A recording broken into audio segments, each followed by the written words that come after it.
Bucho. Welcome to BDA Boxing, the Boxing Debate Arena. BDA After Dark Special Edition with your host, King Bucho. All right, cut the music. Guys, welcome to the show. I felt the need to make a show today just because, there's a lot to talk about. And yeah, we're going to get right down to these topics.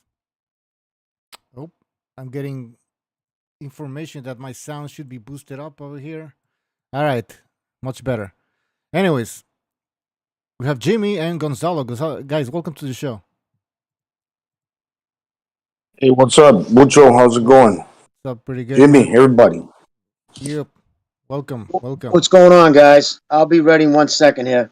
All right. So, all right, my volume's fine now.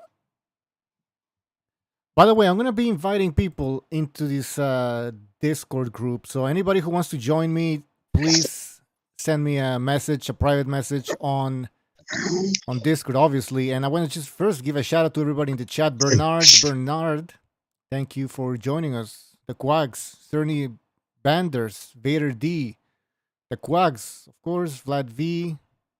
Who else? Official Boxing Scorecard. Yeah, guys. If you want to join, just let me know. I want a good debate today. I want a very good debate. I'm up for debates today, as always, actually. So yeah, let's start. Let's start with this topic about Devin Haney. In my opinion, Devin Haney, I give him credit for beating George Kambosos, but I think some people are starting to exaggerate or overrate this win. Just my opinion. And if you feel free to debate me, by the way, anybody. Jump in. Well, have you had the people call in your mentions that I see all over Twitter saying how this all but guarantees Lomachenko a knockout? Because after all, I mean, which makes sense because Kambosos and Lomachenko are almost twins in their style, in their knowledge of boxing. So, I mean, it's crazy, brother. It really is. Some of the comments that come out. And again, all the props to the kid.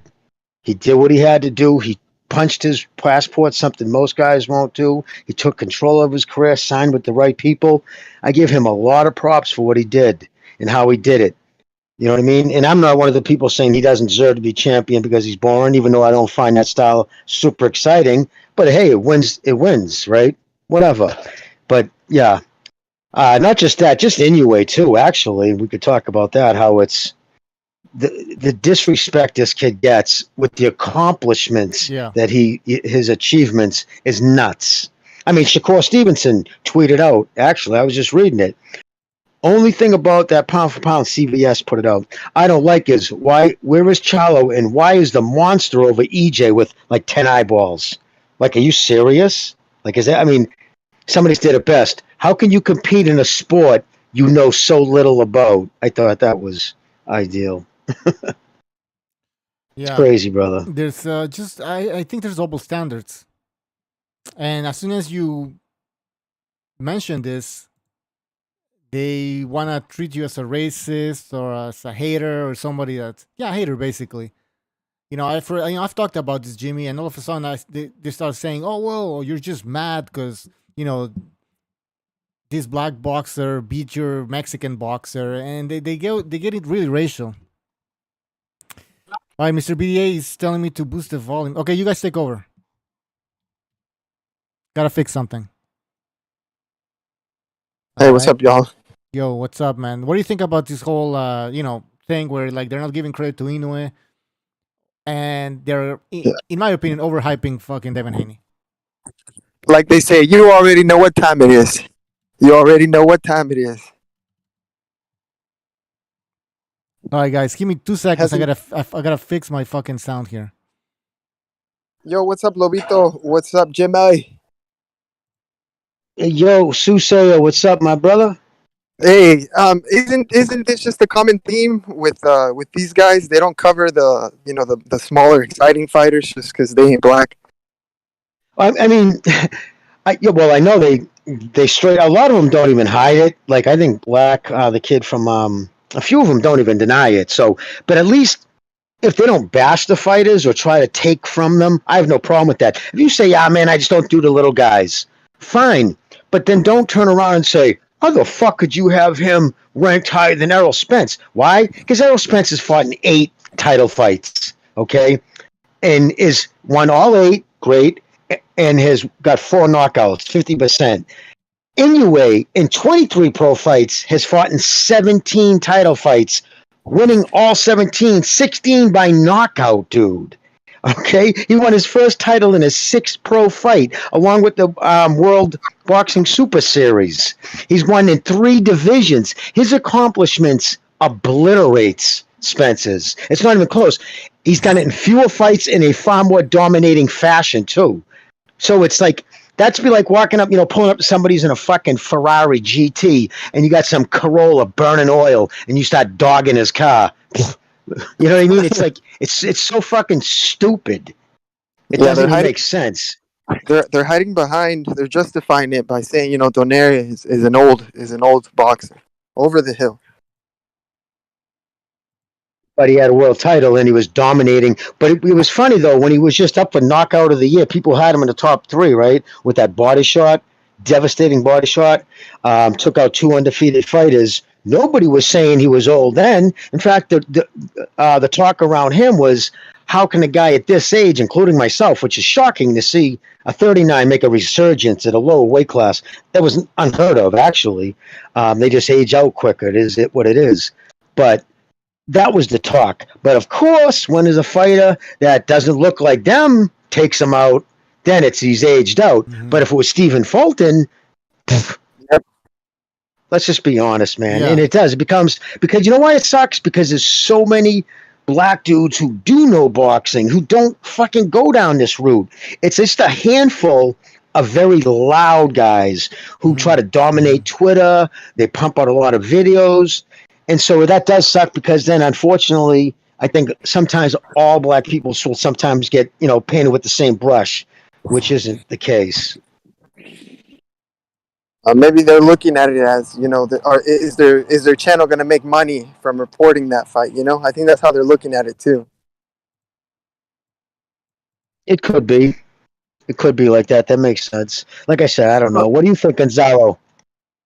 I mean, look, for example, with the Haney, it comes with the territory. The young man, he got all the titles. This is probably what they wanted, in the sense that, a lot of like the African American boxers have not shared the limelight as how they used to back in the days. Now you got more fighters from other countries, like even the Mexicans had like their run. And now that this guy is kind of taking it back in the sense that, we all want our moment under the sun. Then, we got this guy is like, he's good, and he's bringing it back to it. I mean, it's a good feeling. But don't get too fucking carried away, because in the end of the day, he's got to prove it in the ring. He got all the titles now, and don't let that idea dominate too much, where you're not still gonna be like reasonable minded, in the sense that it's not all or nothing. There's always a fucking gray area, and when you're talking boxing, you got to keep it balanced, right? That's right. Do you guys hear me okay? Yeah. I can hear you excellent. Okay, perfect. Yeah, clear. Perfect. So you guys are spot on. And what I hate is when you express your opinion and all of a sudden they start attacking you. And especially when that opinion is not even that extreme or extreme at all. Like if I claim that Devin Haney fought in a boring fashion, all of a sudden I get attacked. Oh man, no, you don't appreciate the sport of boxing. You don't appreciate this and that. I explained to people why I thought that the way that Haney fought was shameful. The guy looked bigger than Kambosos. Bigger. And he just won by hiding behind the jab. He could have done a little bit more. He could have done a little bit more. He could have done much more, but I'm not even asking for much more. I'm asking for a little bit more, and not even that. That didn't happen. The fight was boring, and that's pretty much it. And then I started getting hate. Why? Think about it, guys. How the fuck is Devin Haney gonna survive at 140? Fighting like that.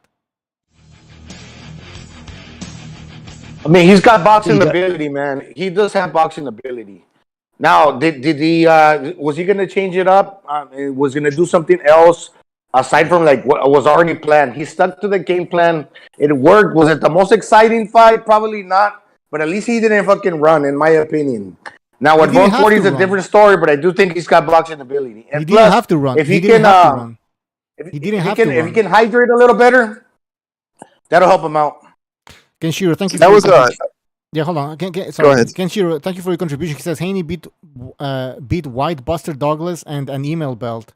I mean, at the end of the day, I think Haney looks like he's a Buster Douglas. But go ahead, Soothsayer. You said something interesting in the Discord too about how Malignaggi compared himself to Haney. That really made me look at it in a different way. Yeah, for you guys who don't know, this show, is it a Juan Manuel Marquez show? What is that? It's a podcast? I don't know. Anyways, there was Juan Manuel Marquez in there, and there was Paulie Malignaggi. It was in Spanish. Paulie has pretty good Spanish, by the way.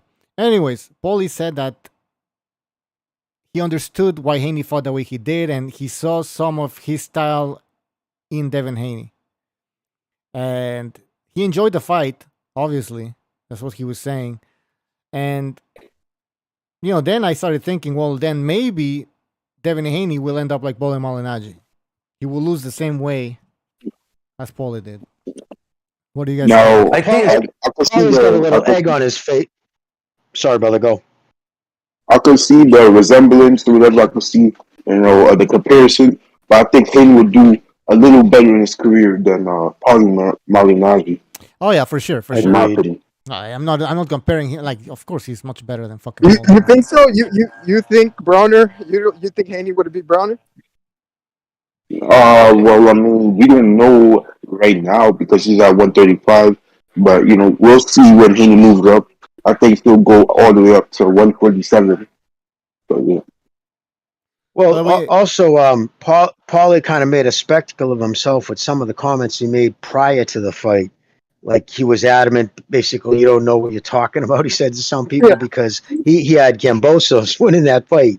He picked him to win. So now I think he's doing a little fucking Italian two-stepping, But the reason I think a lot of people pick Kambosos is because it was in Australia and everything like that. But nobody, like even Jeff Mayweather just said, it's because it's in Australia, and he doesn't really have the power to knock him out. He thinks Kambosos is gonna win. But other than it being Australia, nobody really picked Kambosos other than Devin Haney haters or people think they were gonna rob Devin Haney.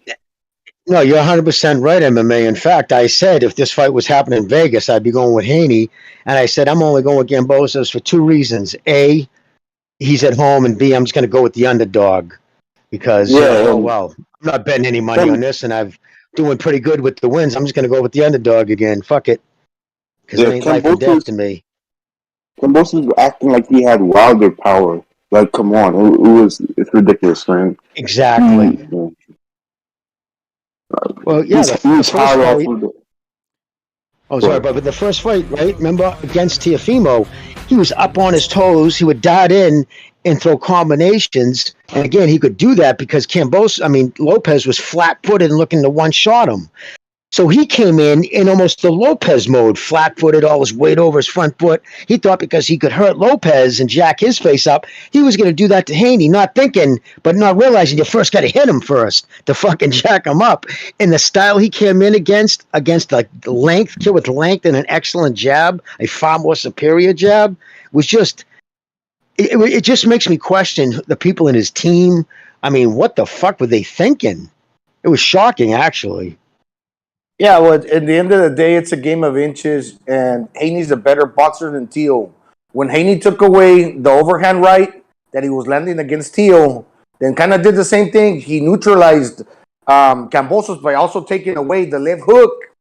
Kambosos was out of he couldn't get to Devin Haney. He was out of his element, and he took those two things away. It's just because it's a game of inches, and yeah, he's a better boxer. As he stepped back, he couldn't catch him. Don't be surprised if that's mandated fucking second fight doesn't happen because somebody has to finance it. Remember that. The government's not going to put it up. They're not going to spend that money again to have that second fight there. I don't think they would. Why would they? I mean, out of the 41,000 people, how many think show up? Yeah. Let's also talk about these double standards. There's a lot of them, so we're gonna get through most of them, I guess. Lomachenko. These people don't know shit about boxing. They never credited Lomachenko. You know, they always brought up that loss that he had against Salido. Well, how can he be pound for pound if he lost to Salido? You obviously know these people don't know shit about boxing. They never really gave credit to Loma, right? So then Haney gets all this credit for beating George Kambosos, who we all know now that he is like the next Buster Douglas, basically. And they think that they rate Kambosos as that champion because he beat the man who was Kambosos, and Kambosos beat the other man who beat Teofimo Lopez, and Teofimo Lopez beat Lomachenko. So again, the lineage goes all the way back to Lomachenko. So all of a sudden, they're admitting that Lomachenko was a champion, was a great champion, was basically the undisputed champion of the division, the lineal champion. So it's funny how they have this double standard, though. Very interesting. Do you know how soon that rematch is going to happen now that he won? What's that? Well, again, I would think it's financially. It's all going to come down to finances. Who's gonna? DeBella doesn't have that kind of money. That's why he had to go to the Australian government because he doesn't have the PBC behind him. You know, and Top Rank. I mean, Top Rank's going to say, no, I'm not going to fucking finance that. Our guy has the belts. You want this fight here?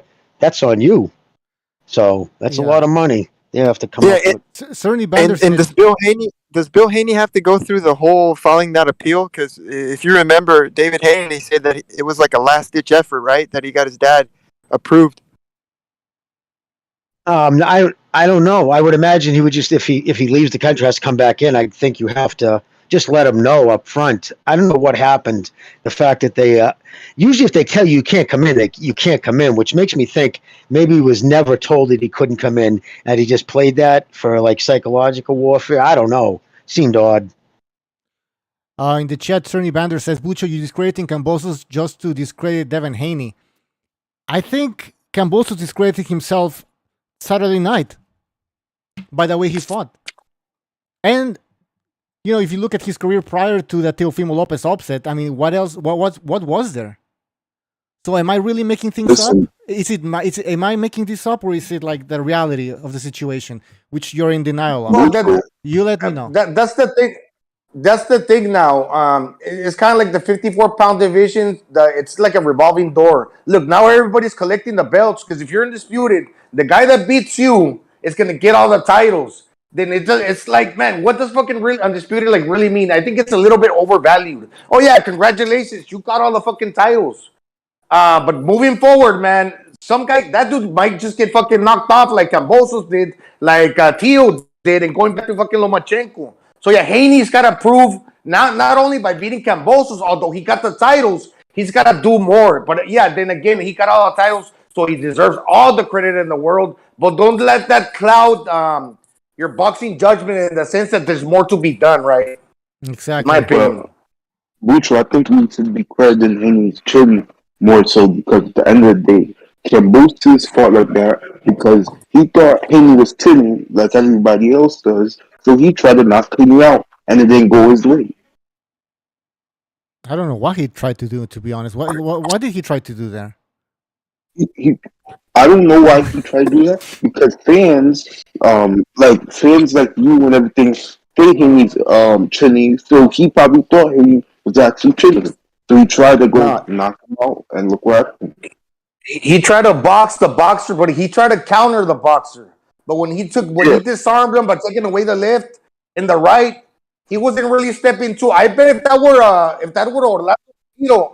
Orlando Salido, hold on, man. If that were Orlando Salido facing a Haney, Orlando Salido gives a better fight to fucking Devin Haney than Kambosos did. Going back to the Lomachenko thing, right? Yep, definitely. And I think go ahead. I think Loma and Haney will be the battle of basically the dirty fighting if you think about it, right? You know, some people say only clinches. I think they were both clinching in the fight, but hey, and also the elbows or whatever people are saying, and Lomachenko, he gets dirty in the inside, you know, stuff like that. So I think it'll be, you know, the battle of like the dirty fighting to be. Mm-hmm. Well, I'm gonna read a super chat here. Nicholas, thank you for your contribution. He says Loma did all the dirty work to unify most of the belts. Yeah, that's the thing. The guy did all the work, basically, most of the work, and he didn't get any credit. And then Haney wins, and he gets all the credit from these people. And then I criticize them and Haney, and these guys are on their fucking feelings. And another thing, And Bucho, you can look at it this way, They right? claim to be boxing fans. That's the funniest part of all. Go ahead. Yeah, so he's guaranteed. Are you cutting off, man? Okay, can you hear me now? Yeah, Sorry. go ahead. Haney was guaranteed a rematch, right? No matter what. Are you cutting off, man? Fix your connection, please. All right. Haney was only guaranteed the rematch if he won. That's it. But Kambosos won, there was no rematch. Too fair. Yo, I can't understand what you're saying. Sorry, man. I think it's my connection or yours. Can you repeat that, please? Breaking up? Nah, I'm breaking up with you. you're fine now. Okay. Now I was saying, listen, at the end of the day, right? Loma, he picked up the belts, right? Yeah. And he fought Teofimo, who fought for the belt, who Mhm. fought Coleman for the belt, and they fought, right? Listen, at the end of the day, people want to say the injury, right? I understand he was injured, but every fighter is injured in every fight. Not every fighter is not 100% healthy in every fight they go into. Okay, at the end of the day, right? Teofimo, he had a broken toe. He said, right? But at the end of the day, right? I understand, Loma was injured, but let's stop it with these excuses. He chose to fight. And also at the end of the day, was he even cleared to fight anyway? Right? So it doesn't make Whatever. any sense. Yeah, he lost. And But he also, lost. So what? He lost yeah, the fight. and This guy also, fights if you everybody. wanted This guy fights everybody. people and Yo, he lost the fight. Let's oh, say he fights every. he lost the fight. Okay, he lost the fight. Okay, Thank you, so what? Bucho. So what? This guy's fighting everybody. He lost. I'm not saying okay, but this guy's fighting everybody. He's not ducking anyone. This is what's funny though. Lomachenko is fighting everybody, and all of a sudden, people start making up this narrative that he avoided Devin Haney, like he was scared of Devin Haney. Why in the world would he be afraid of Devin Haney when he's fighting everybody? And he's probably gonna fight Devin Why Haney didn't he next. fight him And he's then? probably gonna If fight he Devin wasn't Haney. afraid, why didn't he He's fight gonna him? probably fight Devin Haney next. So it's I'm gonna saying, show if he everybody that wasn't it's afraid, gonna show why everybody didn't he that they're fight him? wrong. It's gonna show everybody that they're wrong. They've always been wrong, and they will be wrong again. And these people still don't get And it. there's a sound like a reason hater. MMA that he did. Yeah, Well, I am MMA, a there's a hater. reason he fought. Well, first off, he fought Teofimo Lopez over Haney for two reasons. The main reason is Teofimo was with Top Rank, so it was an easy fight to make. He didn't have to go to the zone, none of that bullshit. So that was the main reason. And at the time, nobody, including you, was saying that Haney was a tougher opponent than Lopez. Remember, Lopez was the fucking boogeyman at the time Yep. when he was saying he was going to fight him because he was banging everybody out. Everybody was very high on him, and Jimmy, David Haney wasn't even at that level yet until the last year. But let me again, rebuttal that was that. he took the Teofimo route because he was with Top Rank, and that was not a tougher. I mean, everybody would have said that was a tougher fight. Everybody said it then. It was a Let tougher me fight than rebuttal Haney. that, right? So, you know Drew Titan, right? Jimmy? Who? Gene Tugman? Drew Titan. Drew? Yeah, never mind. But yeah, Drew Titan from the LDBC. Yeah. Yes, Drew Titan. Yeah. I know him. Yes. Yeah. He brought up a clip, right? This is not Drew Titan's word. He brought up a clip of Teofimo saying, "Oh, this is all planned out. I'm gonna fight Coleman, and I'm gonna what's his name? I'm gonna fight Loma after. Hey, you're not gonna get your shot. Like this is all planned." So like that kind of raised my eyebrow, and I have to show you the clip of Teofimo saying this is all planned. for them, and the Haney fight But, was never going to happen. but that's not Loma saying it. That's Teo saying it. That wasn't like Loma. And yeah, obviously they had that conversation because Comey is with Top Rank. So Bob probably said, "Okay, this is what I got. What do you guys think?" Because obviously it's better to have all your ducks in a row and line your fights up. You don't have to worry about it. So of Right? course he was So going to go through the guys in his weight division with inside the promotion because that's what every promotion does. You fight but guys also, within your promotion. right? What's his name? Teofimo didn't fight Kome yet. So why did Loma have to take the WBC franchise, which is known for ducking mandatories? You use it to not fight your mandatories. Why didn't he just fight? What's his name? But Why didn't he MMA, what just is that? fight Wait a minute. Haney? Did you just say the franchise belt that people know is to duck your mandatories?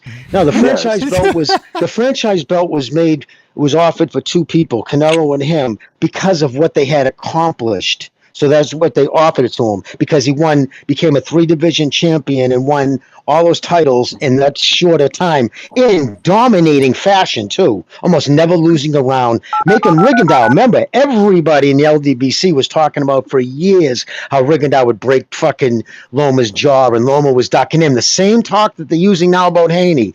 And he went in there and absolutely embarrassed him so bad the dude quit. No mas. No mas. Walters. Also, people want to Walters, say the kid from Jamaica was one of the hottest punchers at 130 easily, or at that weight class, and he couldn't people even lay a want to fucking say glove on Yeah, Loma. no, nobody gives him credit for that shit. people want to Let me say just Loma. hold on, People want to please. say Just gonna read Loma's two a super chats here. world Nicolas, champion. okay, hold on. Two super chats here. Nicolas, thank you for your contribution. He says Kambosos versus Haney was just a bad style match, in my opinion. And then Kenshiro, thank you for your contribution. He says, what the fuck is JK? Needs to fuck off, and Loma needs to come back ASAP. We if they talk about like how Kambosos, okay, he throws combinations, aka combination Kambosos or the ferocious one. Ah, okay. Yeah, but look, when he was when No, sorry. George hello? Kambosos. He said George Kambosos needs to fuck off, and Loma needs to come back ASAP. Yeah, I agree, Kenshiro. Go ahead, Gonzalo. yeah, but okay, so when let's say for example when he was a sparring Manny Pacquiao and he sparred them 250 rounds over the course of like a couple years, Manny Pacquiao's an ambush fighter that's coming to you.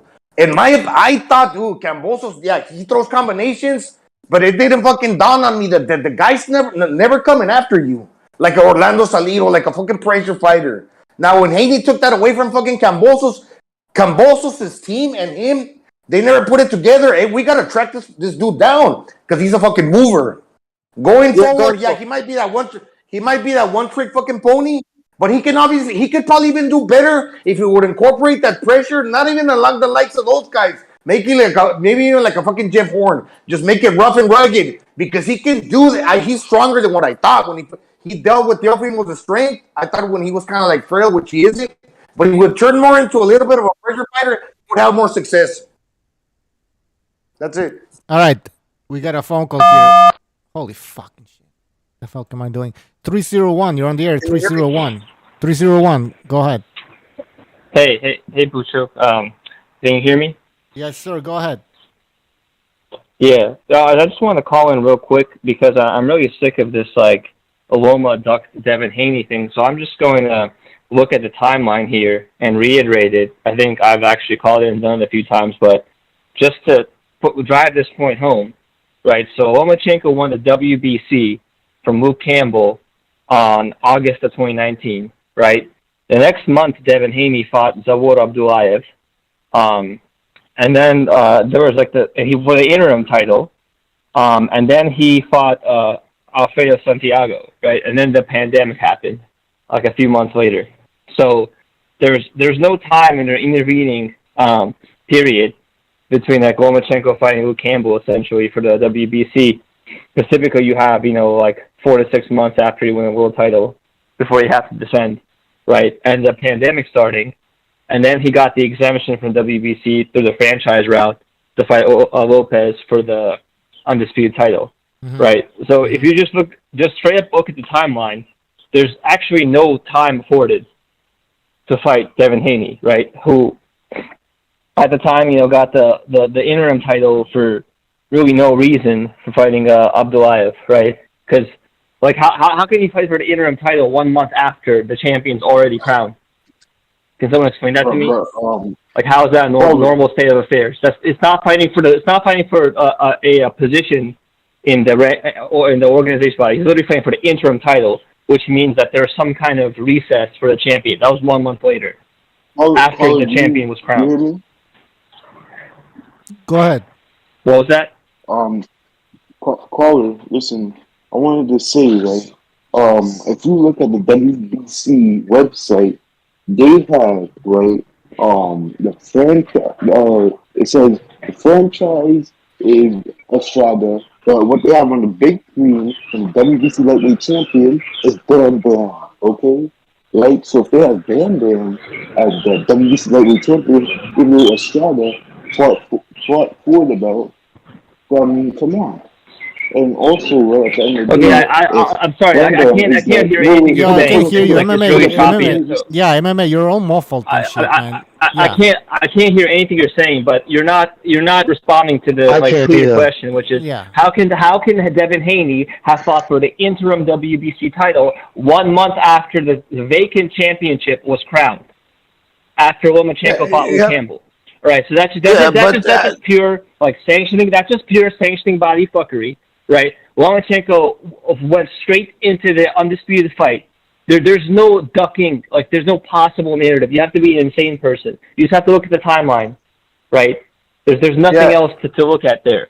Devin Haney was granted the title in the most in the most circumspect fashion I've ever seen a title given to someone. I mean, literally just promoted after given a chance to fight for an interim title 1 month after the championship was crowned. That makes no sense. Can you hear me? That's pure machinations on Jose Sulaiman's part. I don't know why you would defend any of those things. Lomachenko has taken huge pay cuts and just rushed things his entire career just to get on with it, right? I don't care what the sanctioning body's shown. He cleared the field of the lightweight division and fought the only remaining threat to the crown there. And let's not forget that it's not even his weight class, but that aside, right? He was gunning for the title of undisputed. So, he was not ducking Devin Haney. I guess it's an insane argument to make. At the end of the day, right? He took the franchise title so that he could actually make the undisputed fight. That's the clear and concise answer for why he took the franchise title. All right, go ahead. I don't understand your perspective here or anyone's perspective here. Caller, at the end of the day, right? Devin Haney, if you looked on the WBC website, Devin Haney was the WBC lightweight champion. Bam Bam is the WBC lightweight champion, right? They don't even have, I couldn't even see Estrada. That's how small his name was for the franchise on the WBC website. So we obviously know who the real champion is. But if you want to go with your narrative, I go with facts. Even the other, I don't know how you. I'm talking about August. I was very clear, right? What I said. August 2019 was when Lomachenko won the WBC championship, right? That's when the championship, it was vacant after Mikey Garcia vacated that title when he moved up to fight Broner or whatever. That's who won the championship. Then 1 month later, Devin Haney fought for the interim title. Okay, that doesn't make any sense. You can't fight for an interim title 1 month after the championship was crowned.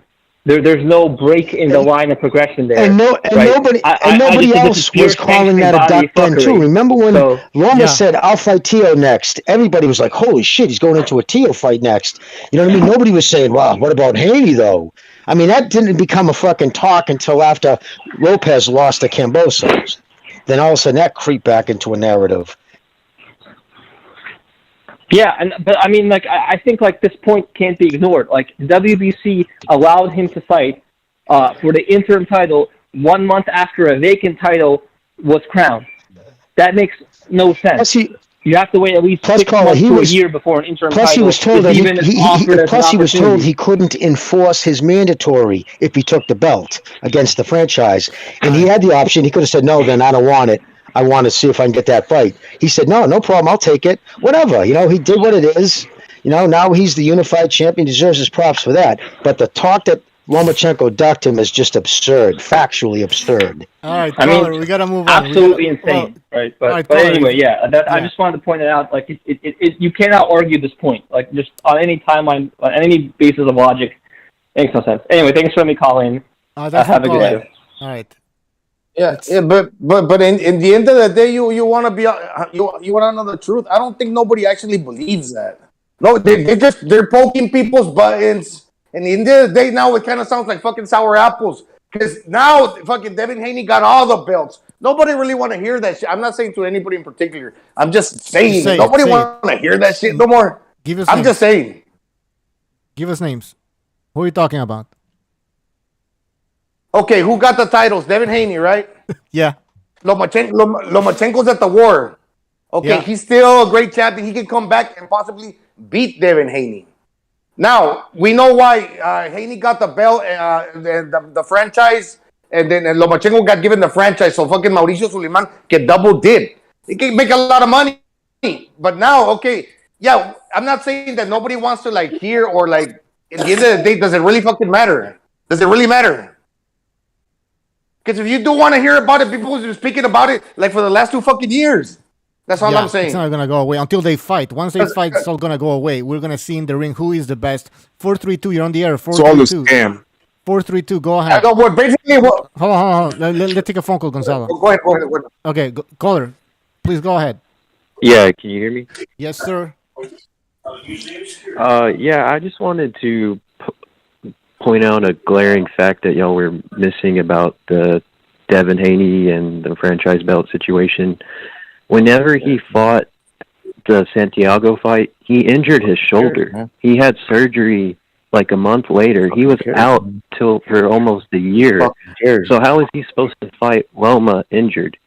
Like, how is that fight ever going to happen? He hurt his shoulder. Yep. Like, does That's anyone right. remember? I mean, that Oh, yeah. ends your argument right there, MMA. That ends your argument. Yeah. Care to And, respond? well, I mean, I agree with you. I think he was injured. I mean, I can know for sure, but Yeah. you would explain why that. He was injured, and Yeah. yeah, he was injured. Then COVID happened, and he didn't end up fighting for almost another year. So how was Loma gonna duck him if he's injured? How is he gonna fight Loma if he's injured? It makes no sense, like, at all. And why would So he I don't duck- understand the why would point he duck MMA Loma? is trying to make.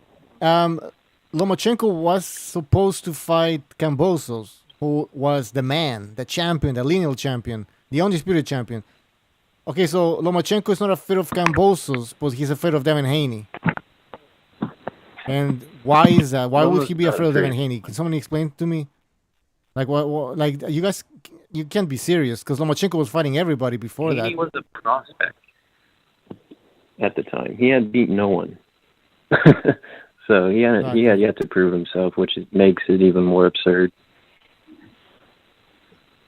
Yeah, I mean, Walters, too. I mean, he fought him. Everybody was saying how Walters was going to kill him. And then Walters priced himself out of the first fight and then ended up having to fight for lower money. But made him quit. Remember, he was making dudes quit. Like, dominating, not even coming close to losing a round. It's just amazing he gets no props for anything he's accomplished. Sheen in the chat says a Loma fight, I guess, against Teofimo Lopez. That fight wasn't for the undisputed title. Well, I think it was. I don't count that WBC. What is it? Email belt. I don't think it's a legit belt. But go ahead, caller. Yeah, the other thing I was gonna say before I got off, I heard his recent interview. He's already talking about just going up to 140. And I feel like after all the shit he talked about Loma ducking him, that would be the worst thing. They need to finish that shit in the ring. You can't talk all that shit and then run to 140. That's just my opinion. I would hate to see him do that because I strongly feel Loma would stop him if they fought. There was a lot of talk, too, about he had a hard time making weight. It's getting harder and harder, which makes sense. He's a young man. So am I right in saying that he looked much bigger than Kambosos, or am I making it up? He was much bigger. He had a 6-inch reach or 4-inch reach advantage. Oh, exactly. 6 inch. Yeah. Caller, That's huge anything else, caller? at that size. No, that's all. Great All show right. as always. I'll continue listening. Thanks Thanks. for calling. Bye. Take care. All right, let's. Yeah. We got No, more phone calls. I'm sorry. 68 inch, 68 inch arm from tip of the finger to tip of the finger compared to 71 3-inch advantage as far as like length. And the tall, they're equal, 5'9". But I think that Devin Haney looked taller actually. By the way, people in the chat who are new to the channel, I am not Mr. BDA. I am King Bucho. I'm the co-host of the show, co-creator, whatever you want to fucking call it. So yeah, it's not Mr. BDA. It's King Bucho, as you can see in the chat. And Super Sardonic says you cannot believe that Haney. No, he wrote something else. Somebody said that that fight wasn't for undisputed. That Lomachenko versus Teofimo Lopez fight wasn't for the undisputed belt. In my opinion, it was. It was for the lineal. You know, I forget about this undisputed. I try to follow the lineal championship. Because, or else you're never going to get a real champ in a division, and you're going to get confused and lost. And sometimes you might not even unify the division, so you're not going to get a champion. That's impossible. There has to be a champion. It's rare that you don't have a champion. So in the 4-belt era, you're rarely going to see undisputed champions. So it doesn't fucking make sense. You got to go with a lineal championship. All right, 650. You're on the air, 650. Go ahead. Hey, man, I just want to, I just think it's funny LDBC keeps on bringing up that we're racist because we don't like Haney, but we all agree that Terrence Crawford and Errol Spence are some of the best fighters around and top pound-for-pound guys. Exactly. Why do they never... I that's what I said to somebody in the comment section. I told them I give a lot of credit to Jermel Charlo for unifying that division, the 154 division. I think he's doing what he has to do, and I give him credit. But they ignore that. They only want to focus on whatever portrays them as fucking victims. That's what it is, man. That's what it fucking is. Yeah, and it's ridiculous. And, and another thing is I compare Haney and Kambosos very similar to like what Terrence Crawford and Errol Spence did when they went over to England. They were kind of unproven, haven't really fought the best competition, kind of like Haney. But guess what? Terrence Crawford put a hurting on Rick Burns, walked him down. Errol Spence stopped Kell Brook. Yeah. And these are the reasons why we like these are the reasons why we like Terrence Crawford and Errol Spence. And that's the reasons why we don't like Haney particularly, because he couldn't do what those guys did. It's not that we think Haney sucks, just we don't like that. And they can't get it. It's ridiculous. I think Haney has enough skills to have done much more. What do you think? Exactly, me too. He obviously, he has a lot of skills. I think Kambosos was very discouraged. Yep. I think he could have easily stepped on the gas and did what Errol Spence did to Kell Brook in England. You know what I mean? Exactly. That would have been great. Yeah. All right. Caller, Yeah, it would have else? been great, but yeah. But thank you, man. Hey, great show. See you guys. All right. Take care. All right. One more phone call over here. 847. You're on the air. 847. Go ahead. Yo. I just think it's crazy how everybody seems to forget. Mm-hmm. This is a YouTube channel. Everybody's on YouTube. Dude, Bill Haney even said it out of his own mouth that they chose to go for the interim belt. They're the ones that ducked Loma. They chose to do that. The shit's on YouTube. It's on video. Can you find it, please? But, I you know would be what? surprised. Go ahead, Jimmy. Who wanted to say something? All right, caller, go ahead. And also, too, not only is that on YouTube, but shit, I don't know who else here in this that listens to this channel, listens to Thunderdome. Dude, Bill Haney was on his show. Go listen to it. He even said they're following the Floyd route, and Haney, just like Floyd, as soon as that whole like franchise shit happened, started spewing out that bullshit that, oh, this title is for people to duck their mandatories, and I'm the real champion, and this and that, and dude, okay, and it's like Gonzalo said. Gonzalo's completely right. It's the WBC. They're just trying to make double the money. It's their fucking fault. They're the ones that assign these people franchise status because they want to label. They want to keep their fucking bullshit ass belts around a fucking fighter like Canelo, a fighter like Loma, because they want that fucking exposure. I mean, if I'm not mistaken, isn't Canelo still the fucking middleweight franchise champion to this day? And that's another thing that's bullshit. And when they first came out with it, they said, you can't lose it. It's like awarded to somebody. You can't lose the belt. But then all of a sudden, when Loma and fucking Lopez were fighting, oh no, it's up for grabs too. It's up for grabs too. I mean, dude, that's on the WBC. But all these motherfuckers like to drive these fucking narratives. Great point. This is what I keep saying in Mr. B as well. These belts are a joke. They're a joke. You know, the rankings, we don't even know how they rank fighters. They don't use a point system or anything like the IBO. But Bucho, it's only a joke.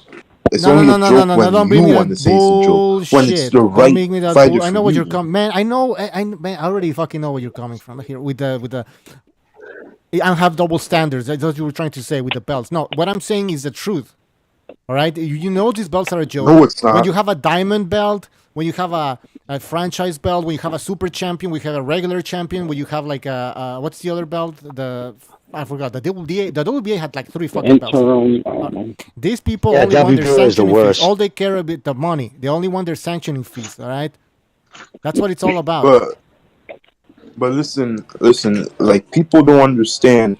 And excuse me if my audio is not that good. I'm a little sick right now. But at the end of the day, right, people understand that Haney, right, you don't have to like him. Nobody's saying that. But just give the man his props. No. We're talking about don't get into the field. MMA. I gotta cut you. Yeah, I get it. You want us to praise Haney. You want us to praise Haney. We're talking about the belts. Let's stick with the topic because we're going all over. We can talk about our emotions and feelings towards the guy later on. Let the caller finish his point. I'll give Haney his props when he fights Loma, and if he beats him, I'll give him his props. Fucking everybody was jumping at Kambosos. He had the night of his life. He fought a great fight, but we all know Lopez was slacking. If the fight would have happened when it was supposed to happen earlier that year, Lopez would have probably beat him. Lopez was fucking out partying. He was pulling an Andy Ruiz. It is what it is. Good, congratulations to Kambosos, but he fought a hell of a fight that night. He won, and that was it. And then everybody wanted to jump at him because they knew. Yeah. Dude, he wasn't that great. Maybe that's even why Devin Haney went to Australia. Maybe that's why even Devin Haney went to Australia. He knew it was going to be a fight. You're as good as he jumped at that shit. He jumped at that shit. Anyways, caller, thanks for call. Good call, man. Let's see if he jumps at fighting Loma now because, dude, that's the real test. Like, people were telling me, like, oh, how does Loma... Because now they saying, like, Aaron wants to make Loma versus Haney. Oh, how does Loma get these chances? He hasn't done nothing. I'm like, dude, he's still the boss at that fucking weight. Because you still got to beat the boss. Listen, okay. We're gonna move on. Hold on. We gotta move on. Caller. Great point, but we gotta move on. Sorry, man, but call back again. You made some great points, man. All right, take care. All right, guys. Thanks again. I'll still listen. Bye. All right. Listen. I want to read this comment as well and get to some phone calls. Somebody said, King Bucho, oh, it's a joke now. When Loma had it, the belts, you looked at him like a champ. I looked at him like a champ, not because of the belts, but because of his accomplishment, who he fought, how he destroyed his opponents, how he basically rarely lost any rounds. That's how I determined him to be the champion of the division. You can hand out fucking belts like candy these days. The reality of it. Anyway, somebody wants to say something before I take another phone call? Jimmy or Gonzalo? 3. Yeah. No, I'm good, dude. No, okay. Go, Gonzalo. If you got something to say, say it. Yeah. No, I just said, go ahead. No, it's fine. A phone call. Let's take a phone call. 470. You're on the air. 470. Please go ahead. Hey, what's up, guys? Can you guys hear me? Yes, sir. Okay, before I say what I'm going to say, because I feel like I'm going to be put in a box, and I want to provide some context.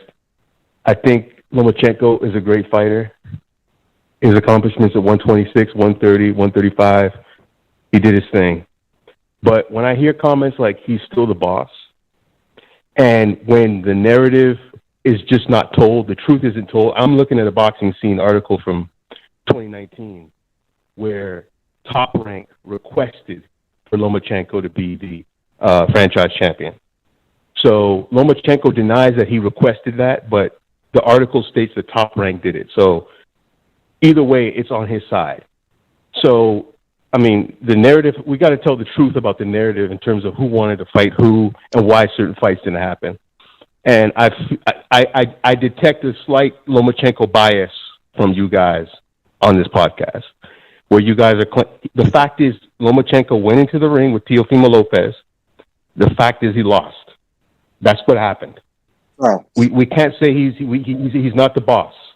He lost. But nobody denied that. Fact. No, Lopez nobody's went- denying that. No, this is a low. Lopez. It's a bias, and I agree. Lopez went into the ring with Kambosos and was outboxed.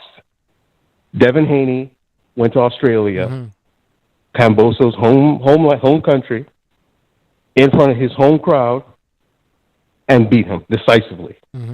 So let's give him his full credit as champion, but we got to make sure that we're being consistent with the facts and the truth here, because, as I said, Allow- it was Lomachenko's side. It was Lomachenko's side who requested the franchise status and the franchise belt. That's all. That's what I wanted to say.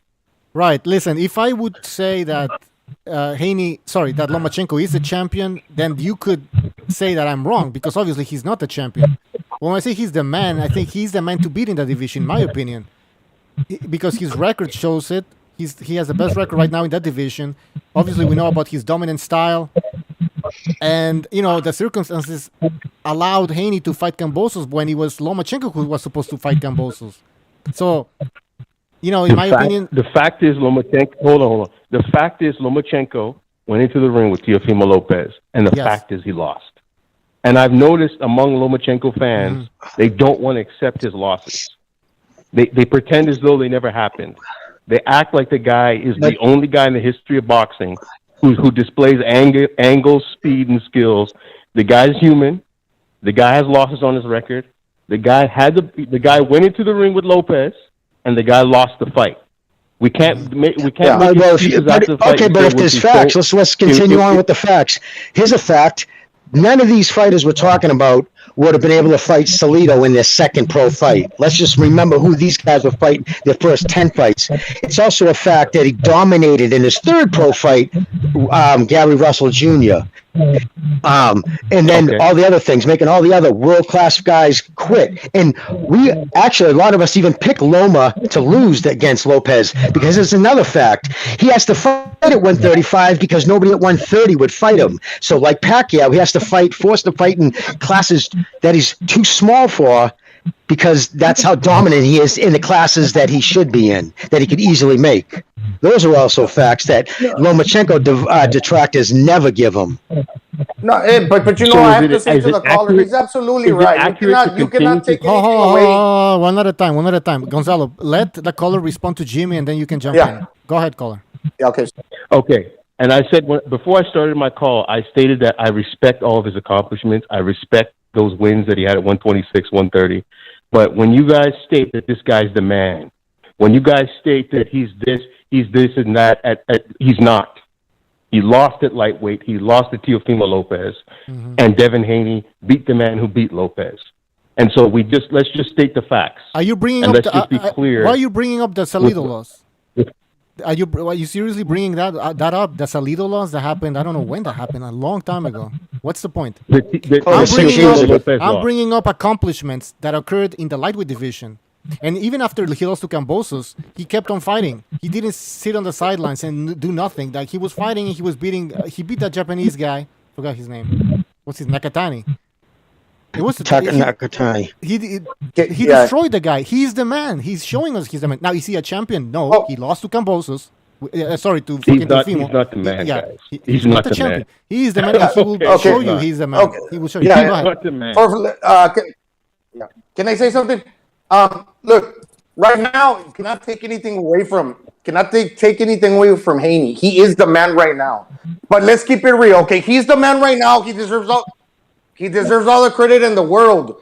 But if you go back, Lomachenko lost to Theo lost to Kambosos, and now Haney won. He's got to keep it consistent, and he's got to beat more guys for himself to establish himself and separate himself of the likes of like Kambosos, Theo, and Lomachenko, because this is like a fucking revolving door. Now, right now, he's the man. In regards to like the franchise belt, he receiving that when that first came out, pretend they're gonna offer something you that say is worth more than the regular title. Obviously, he took it. He's fucking foreigner. There was a little bit of confusion at the time, but it wasn't necessarily because Lomachenko was thinking in his mind, "I'm ducking young Haney." That wasn't the case. Now, yeah, he got the title. Now he did well. Let's not take anything away from fucking Haney, but I'm just saying, all these guys have only beat one guy while not actually like stringing 2 fucking wins together. But now he's got a belt.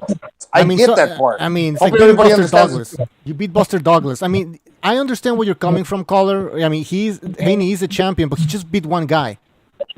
How can he be the man? Because he beat just one guy.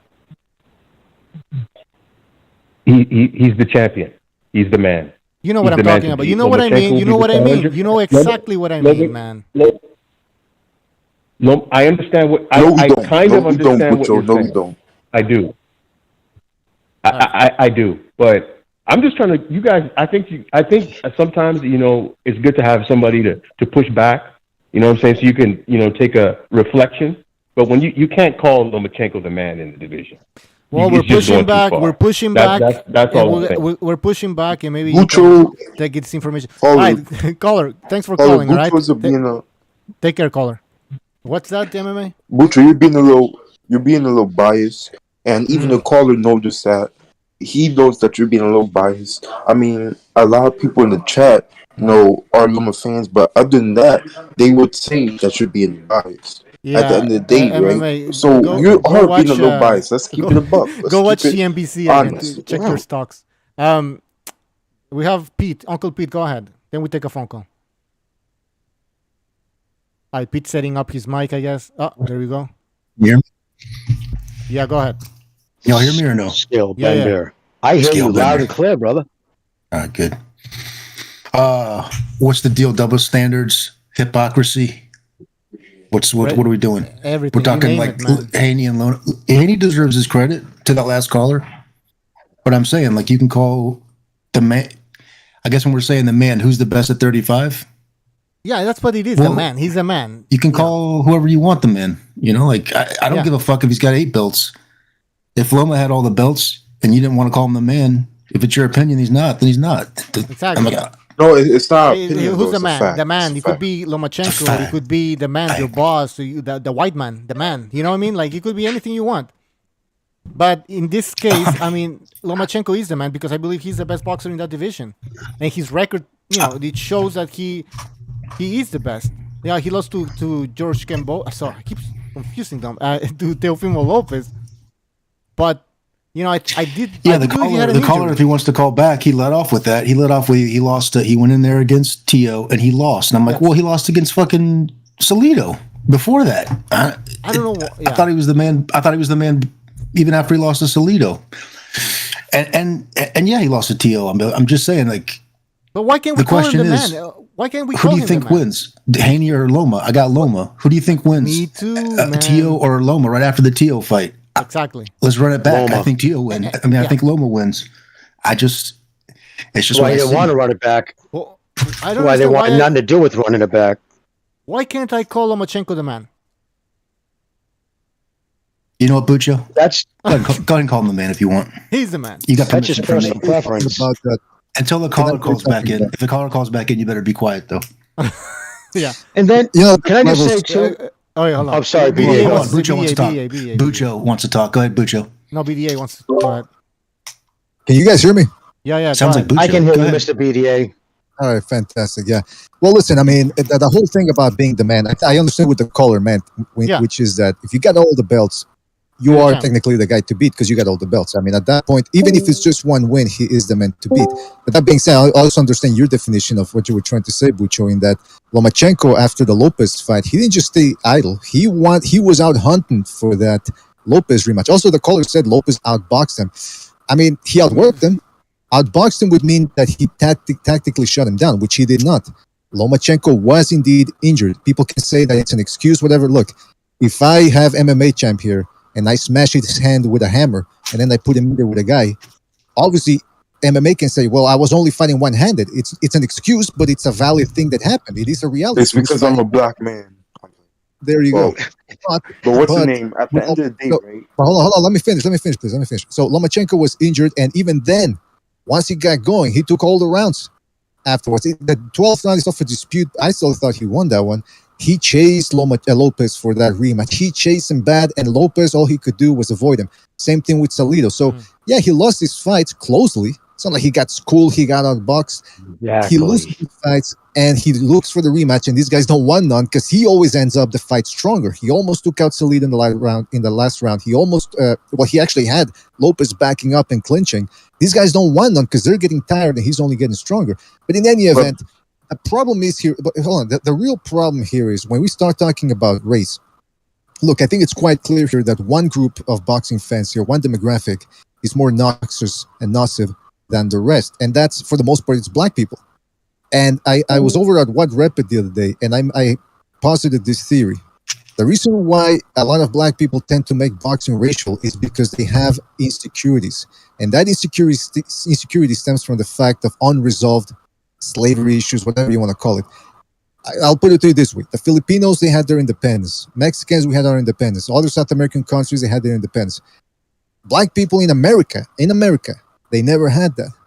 When our ancestors, the Mexicans, they defeated the Spaniards, they got all that negative energy out of their system. That's why we're all, if you look at most census where they talk about which people are the most mellow, Mexicans, Colombia, I think Colombians were number one, but you see a lot of South American countries in there. Why?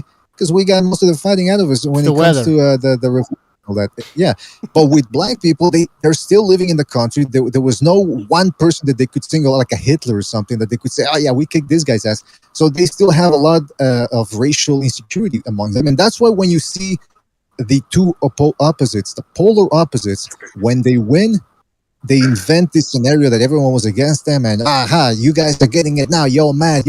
Nobody's mad. And then when they lose, they show that they were projecting about other people being mad, because when Wilder lost, my goodness, the excuses that I've never heard. BDA, now you're going overboard, bro. What do you mean overboard? They always stop us. When I mentioned other groups, I've heard.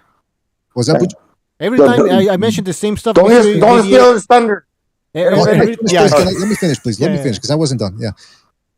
I've heard other people, like, for example, Canelo recently lost. I heard Mexicans making excuses about, well, he's not 175 is not his weight division. He didn't train properly. Okay, I heard those two excuses. But you cannot name me 50 excuses that these people came up with when Wilder lost. And then what happened? When Fundora beat Lubin not that long ago, more excuse. Were his gloves loaded? People are throwing ice into the ring too after the stoppage. I mean, it's clear that there's one group out there that can't lose. They don't know how to lose, and they don't know how to win either. Because when their guy wins, they start going, haha, y'all mad. Nobody's mad. Actually, there is one group that's mad, and that's largely black people. And they need to resolve those issues and stop throwing that shit on us, because we want to talk boxing here, for Pete's sakes. Exactly. Can I add something to that, BDA? Can I add something to that? Yeah. Look, me as a Hispanic guy or Chicano or Mexican, whatever, when a guy from another race wins or is he's a good champion, oh man, that dude's he's good. Bevo, even the Europeans, Golovkin, and a lot of times, look, I'm gonna say something. The African Americans don't look down that way for the other fighters from other nationalities did well. They never get the fucking credit. That's mind-boggling to me. Other than that, look, I fucking respect and I love and I appreciate African American fighters for being talented for what they have done for the sport. But right now, when I want to speak about one of them guys, okay, I feel that it's like I can't get involved in their conversation. But when I criticize one of their fighters, I'm a fucking hater. That's all I have to say about that. But I don't have no problem with anybody. Exactly. That's why, look, when people say, oh, you gotta, that whole thing about I appreciate black fighters, I agree. At this point, I don't appreciate the majority of black fans out there. And that's the other problem. They self-regulate over there. If a black guy says, you know what, why don't you guys stop talking about race? He's a boxing fan. Where they start calling him names. They start calling him an Uncle Tom, a house N-word. they're very insecure over on that side, and I'm tired of sitting here and pretending that they're not. We've been calling it out for What are you talking about? We've been skirting around the issue, talking about it a little bit in small doses throughout the years, but now it's time to point it out. I mean, they're ruining the sport, the YouTube boxing community here with their toxic And behavior. it's the biggest one. The LDBC is the biggest boxing community on YouTube, and they are basically race hustlers. They don't even cover the Inoue fight. So how do they have to? I mean, what the hell? go ahead, Are they guys. a boxing channel? Go ahead, Pete. Well, whoever. Well, I was going to say real quick. Yeah, I was going to tell Mr. BDA because he wasn't on earlier. Like even Shakur Stevenson. I mean, this is his recent tweet. Did a few hours ago. Only thing about CBS's pound list I don't like is where is Charlo and why is the monster Inoue over EJ? Now, if you have even a cursory knowledge of the sport of boxing and their accomplishments, he trounces EJ's accomplishments. Not even close. Spence's accomplishments, and not only don't they don't even credit it. In fact, a lot of the guys were all in here saying, "Oh, you know why? It's racism." So the fact that because if you match the facts, I mean, 17 world title fights to 18 world title fights. He did it in half the time in a more dominant fashion, and he has 16 knockouts, 17 world title fights. Spence has 4 in 8 world title fights in one division. Inoue did it in 3 divisions, plus won the World Super Series. This crushes Spence's accomplishments. So the fact that they wouldn't have him ahead of him, that's terrible. You can't say that. And here's the reality. Here's the reality too. It's not just a lot of these black fans. People say, "Oh, it's because they hate Whitey." It's not just Whitey. Look at how they react when a Mexican wins or a Latino wins or an Asian. Not the Asians. Oh my goodness gracious! I don't know what they get against Asians.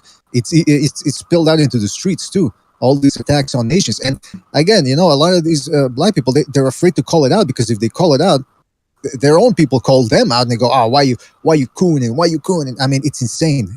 This world is turning insane, and it's that side of the street that's bringing it down for the most part. Gotta call it out. All right, calm down.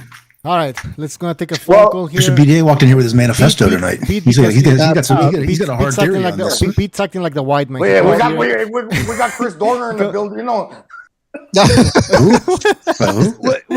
Well, and he's right too. Some of the biggest Triple G fans and Canelo Loma fans are Mexican. I see him on Twitter. Huge.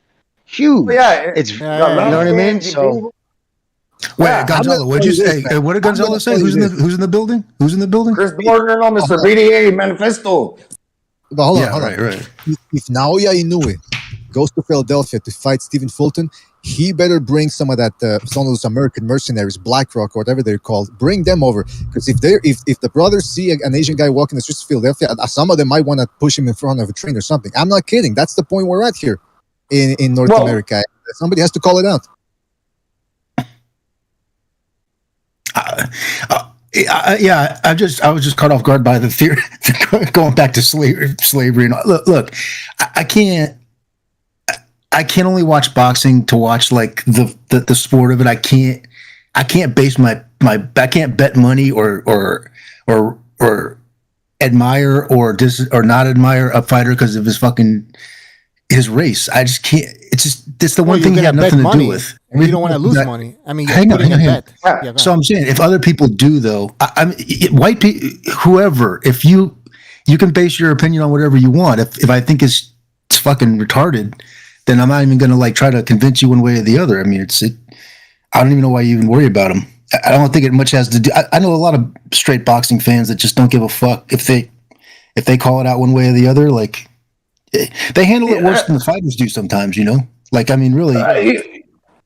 Go ahead, Gonzalo. Hey, Gonzalo, you go. I was gonna say, I don't dispute that style. A lot of times it's not just the back foot fucking slick style. No, you got fighters like fucking Errol Spence. We got a lot of we got a lot of African Americans that are becoming undisputed world champions, and credit to that. But in the end, now that those guys are champion in boxing, I want to see fighting the best fighting the best, regardless of the race.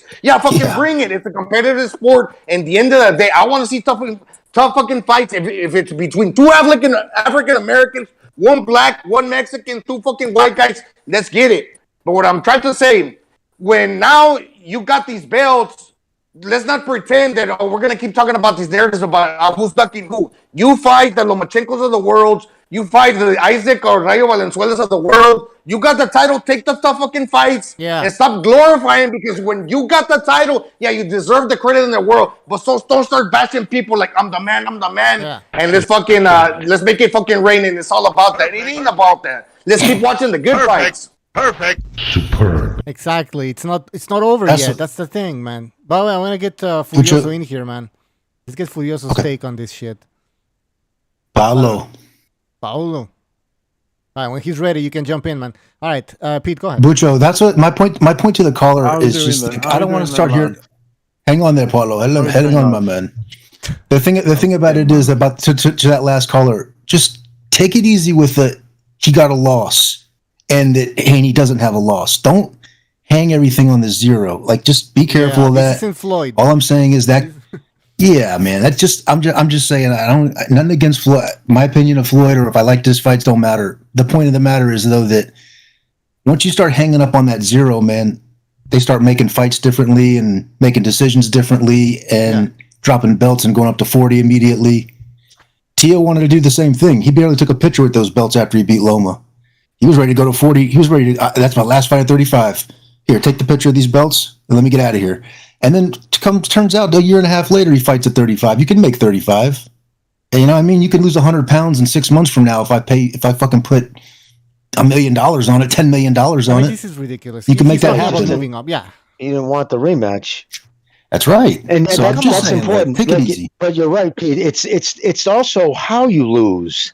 You know what I mean? Taking 2 losses when you get starched, banged out, dominated, that's different. In both fights, the first fight, Salido deliberately came in, and what was he, welterweight when he came into the ring, weight-wise, blew it by 3 pounds on the scale, which means he really didn't even try to make weight.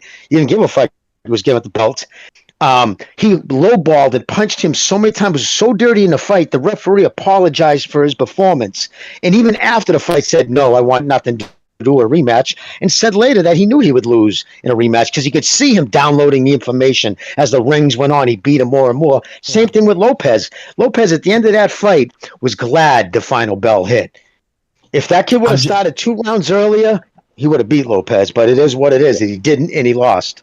Like the Salido fight, the Salido fight was better than The Salido fight was better than, I'll go ahead and say it, 2/3 of Haney's win. Loma fought better against Salido in a loss than, in my opinion, than Haney fought in 2 or 3 of his like, and he won.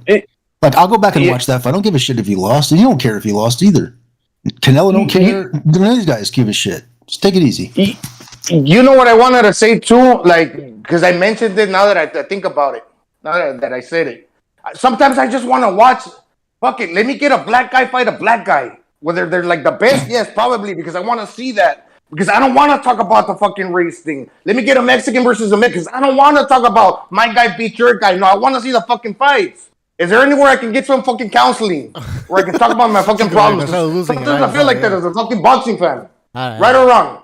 Yeah, you're absolutely. I'm with you, man. I'm with you. All right, let's. Furioso, if you want to jump in, you can jump in. If not, we'll take some fucking follow. Yeah, how we doing then, lads? How you doing, gents?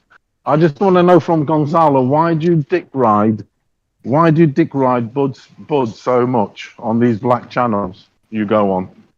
Because dick ride, I like the style. So what's wrong with that? I mean, I'm just saying. I mean, you go on H Money and you fucking sucking black dick like a motherfucker. You know, Bud this, Bud that, Bud this, and yet you've got a Virgil Ortiz I've been riding. Yeah, and you go on there and you fucking stuck in that black dick like a motherfucker. You know, it's cringy as the fuck out of me. What are you talking about? You motherfucker. So I get on the H Money and I talk about I drop my comments sparingly every now and then, like if I was on there for a fucking hour, and I was all about talking about like the technique and why I'm a fan of fucking Brett Crawford. Now all of a sudden you have a fucking problem. Now you're bringing race. because I'm pro. You go too fucking crazy. You go too crazy. But this, well, that's your opinion. That's your fucking opinion. What's your opinion? What's your opinion? They don't even like you. They don't even like you, Gonzalo. They just but regardless if they like me or not, just because I mentioned something according to you, that's fucking sucking a dick. You must be a faggot. But you should be mentioning Virgil Ortiz. You should be mentioning Virgil Ortiz. Why should I be mentioning Virgil Ortiz? Why? Did the black man save your fucking ass in the war? Gonzalo doesn't know that Furioso is bringing why should I? First of all, you feel guilty and you have to support. What's wrong with Paulo, man? Get the fuck out of here. Why should I be mentioning and why should I be following what another fucking man tells me? If this is my opinion, this is my opinion. Well, you're the one that. That's your fucking opinion, motherfucker. You want to say those things. That's coming out of your fucking mouth. At the end of the day, I'm a fucking boxing fan. All right, guys. No, get that shit out of here. Don't come at me with that shit. Get Gonzalo. Furioso, he's starting to stir some shit up. That's Furioso for you, man. Don't take it too personal, man. No, I'm being serious. I mean, this guy's it's bud this, bud that. So what? What about that? Bitches anymore. Oh no. They fucking. So they what? need to retire already. You should be going Virgil. Not fucking bud. Did you see how you sound? Why are you? Oh, so now I'm supposed to be black to like fucking you should Terrence Crawford. You should put your race first. Why should put? Oh my, get the fuck out of here, dude. They fucking hate you on them channels. They hate me. Do you think they like you? I'm not afraid to go and comment. I'm not afraid to go comment and express my feelings, whether you fucking like me or not. But that's you. That ain't H-Money though. That's your opinion. I've never heard you mention Virgil fucking once. You fucking on that bud dick all your fucking Well, he's been life. retired for a fucking year. He's been retired. All right, we gotta take some phone calls, guys. This guy's making it about me. Bucho, this show ain't about me. It ain't about me all the time. Let's move on. Let's take a phone call then. You guys can respond to the phone call. Was the market down today? Because Paulo and BDA came out of the gate with the heat. Like I know. It's a Thursday night. I'm a little bit tired. I might be a little groggy, but goddamn, fucking Paulo and BDA split a bag of fucking spice. They split a bag of cake too. Guys. You got a phone call. That hate Mexicans, hate whites. I don't go to those fucking channels, but listen, if Gonzalo likes Crawford, listen. You do know Bill H-Money sells crack for Bill Haney and get the smoke. If Gonzalo likes Crawford, how do you know Gonzalo doesn't like Virgil? Come on, maybe he likes Virgil. He fucking hates Mexicans. He's wet bag this, wet bag that, and you're there sucking his dick. It's appalling. All right, Pete, let's take a phone call. Real racist. 470. You're on the air. 470. Go ahead. Guys, I just had to call back in. I was actually going to talk a little bit more about Loma, but I got to address what I just heard. The LDBC is extremists. So I don't think you should equivalent, make it equivalent, LDBC commenters on YouTube and black fans.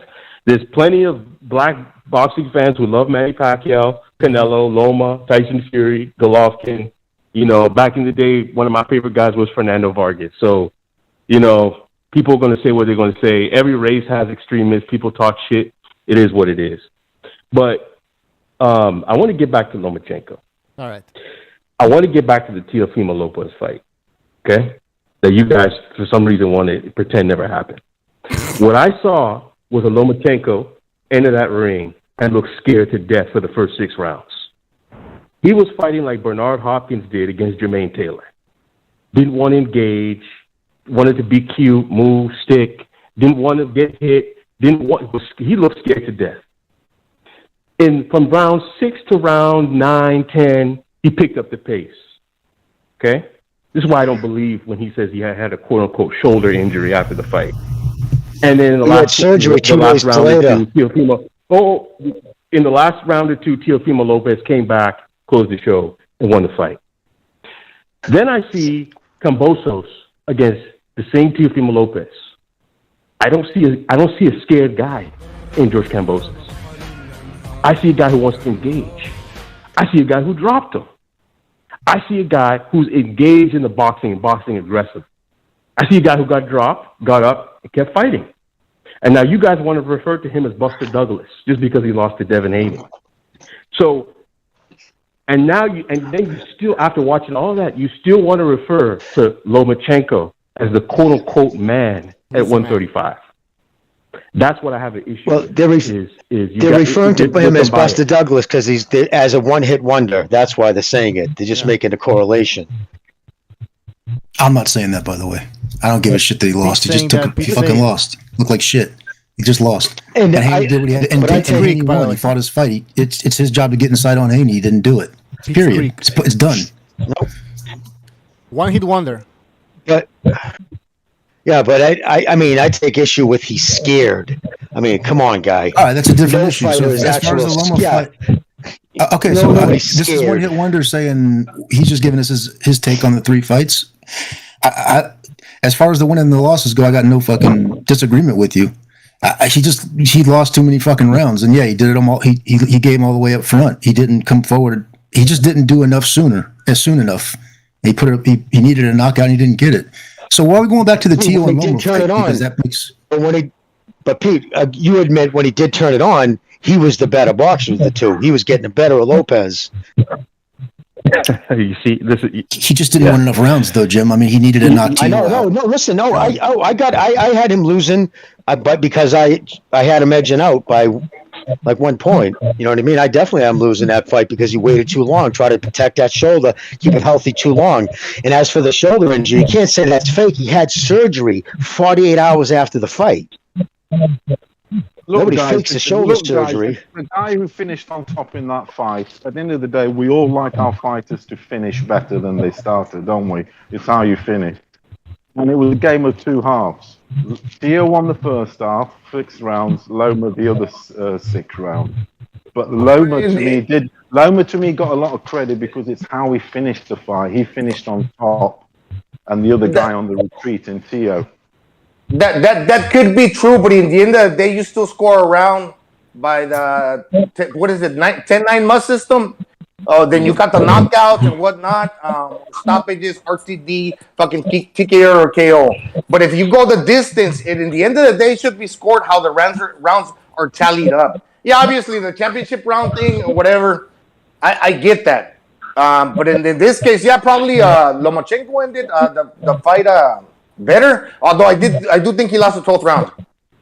Okay, yeah. So no matter what, I guess what I'm saying to One Hit Wonder is he's saying the same thing that I'm saying, which is the same thing that most of us are saying, which is like, yeah, he gave away he lost more than half, 6 or 7 of the first rounds. That's going to be a problem.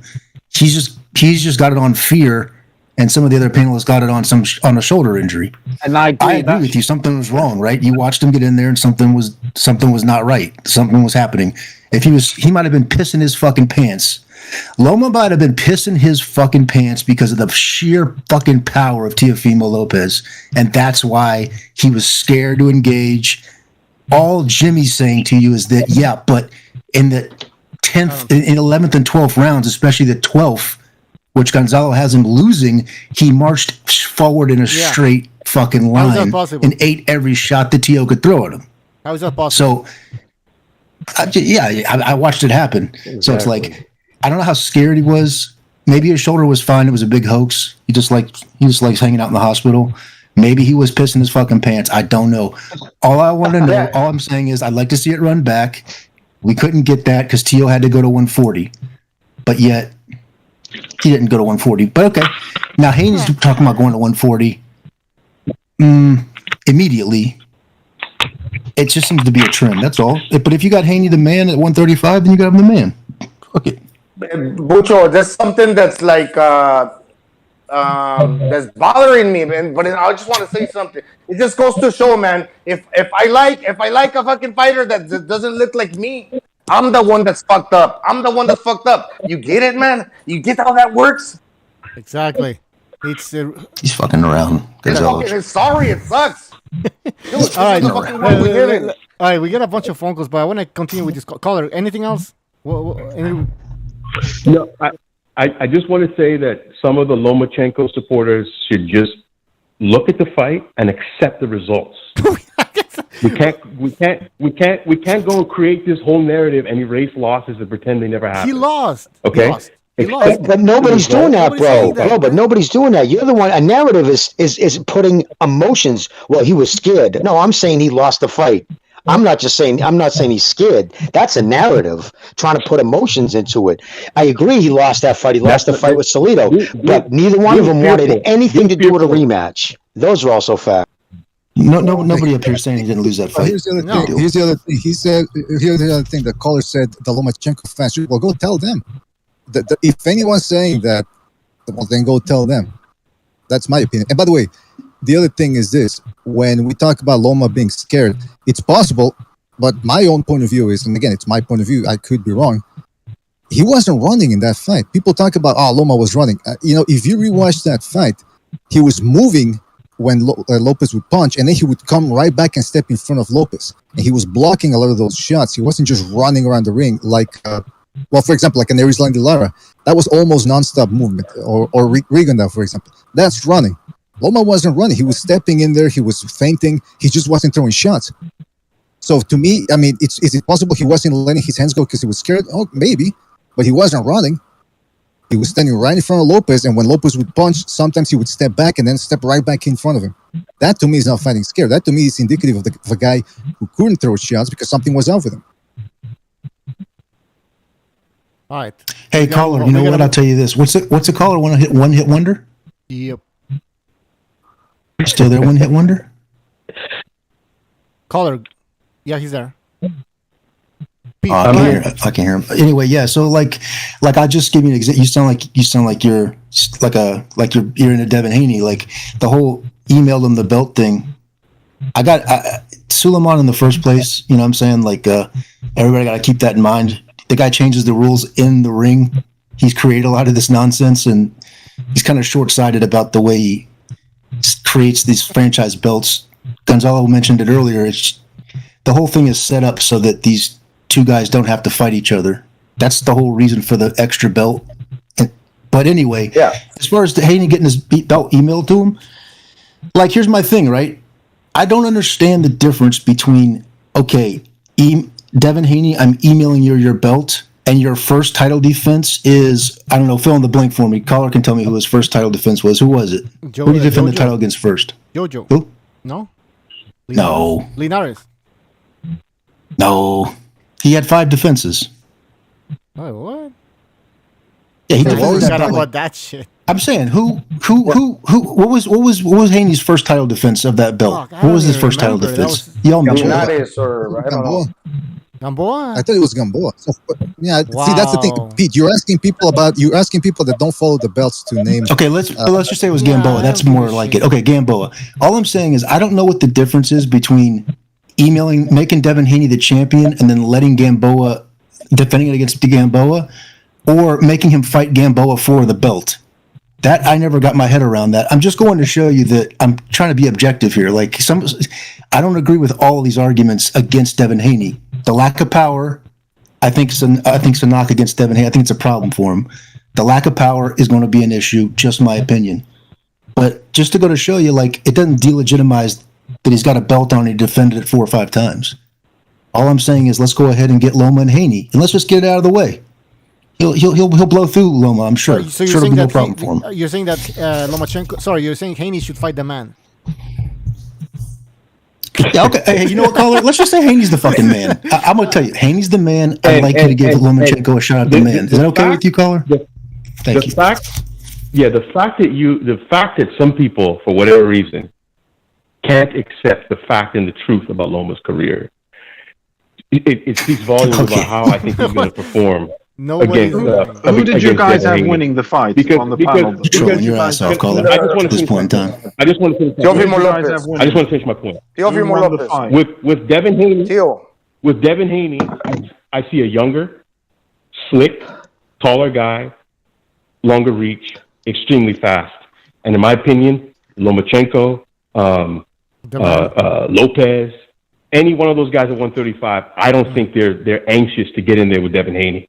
And I think you saw that with Kambosos. Kambosos was looking forward to fighting Lomachenko in Australia, And I don't think he wanted any part of Devin Haney. I think it was. Well, I think he was. Can I respond? But we'll see when When that fight comes up. Can I respond to that?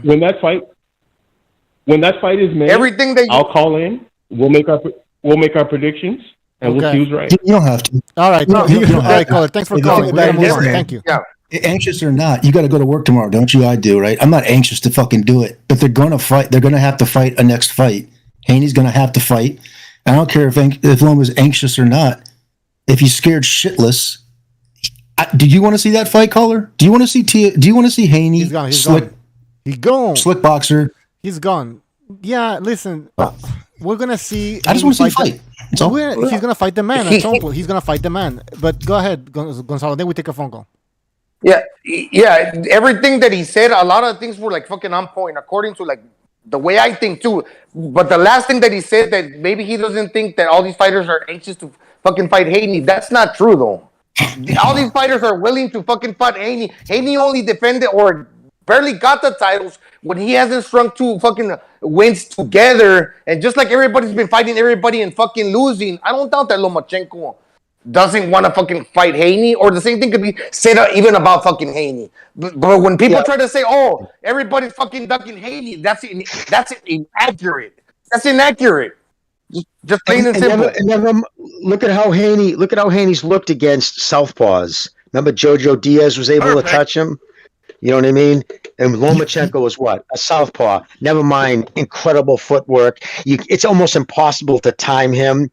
And no offense to the caller, I'm not saying he doesn't, but 99% of people watch a fight. They don't even understand about figuring out timing, never mind what it is. So, it's just, there's so much that kid Loma does in there. There's the reason why other fighters put him up on a pedestal, because of the shit he does in there. I got my lube right here. I got my lube right here with a Ukrainian flag on it. Peace. We gotta move on. Sorry, man. First of all, Norman Lewis, thank you for your juicy contribution. Appreciate it a lot. Norman Lewis, and then Uriah Smith, thank you for your contribution. Somebody stop and talk there. All right, let's take a phone call. 410, you're on the air. 410. Hello. Yes, sir. You're on the air. Hello? Go ahead. Yes. You can hear me? Yes, we can hear you. Go ahead. Hello. When I hang up, man. Yeah. Okay. Well, here's what I got to say.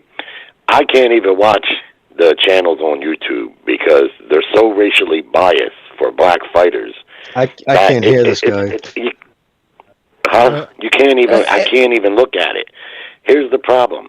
For years, from 1965 until about 1990, American black fighters dominated the sport of boxing. And they make up for some of the very best fighters in the history of the sport of boxing. But right around the time the Berlin Wall came down, and Klitschko became the heavyweight champion. Can you hear me now? Hey, can you hold him up? Wait, hold on real quick. Let me tell you something. Sorry, caller. Hey, hold on. Fellas. If there's a problem with the connection, don't stop. Just say it once, because then he keeps talking and it just turns into pandemonium. Yeah, Bucho, we can hear the caller on YouTube, but we can't hear him on Discord. He's cutting off on Discord. So just let him, Bucho, just you take care of the call, and that's it, all right?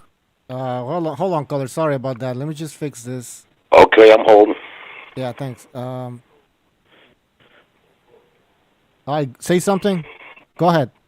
Yeah, okay. All right, what about now? Guys, what about now? What about... Jimmy? What about right now? Can you hear me? I didn't hear him. Fuck. I heard him. Listen, just handle the call, Bucho. All right, caller. Everybody can just leave the comments.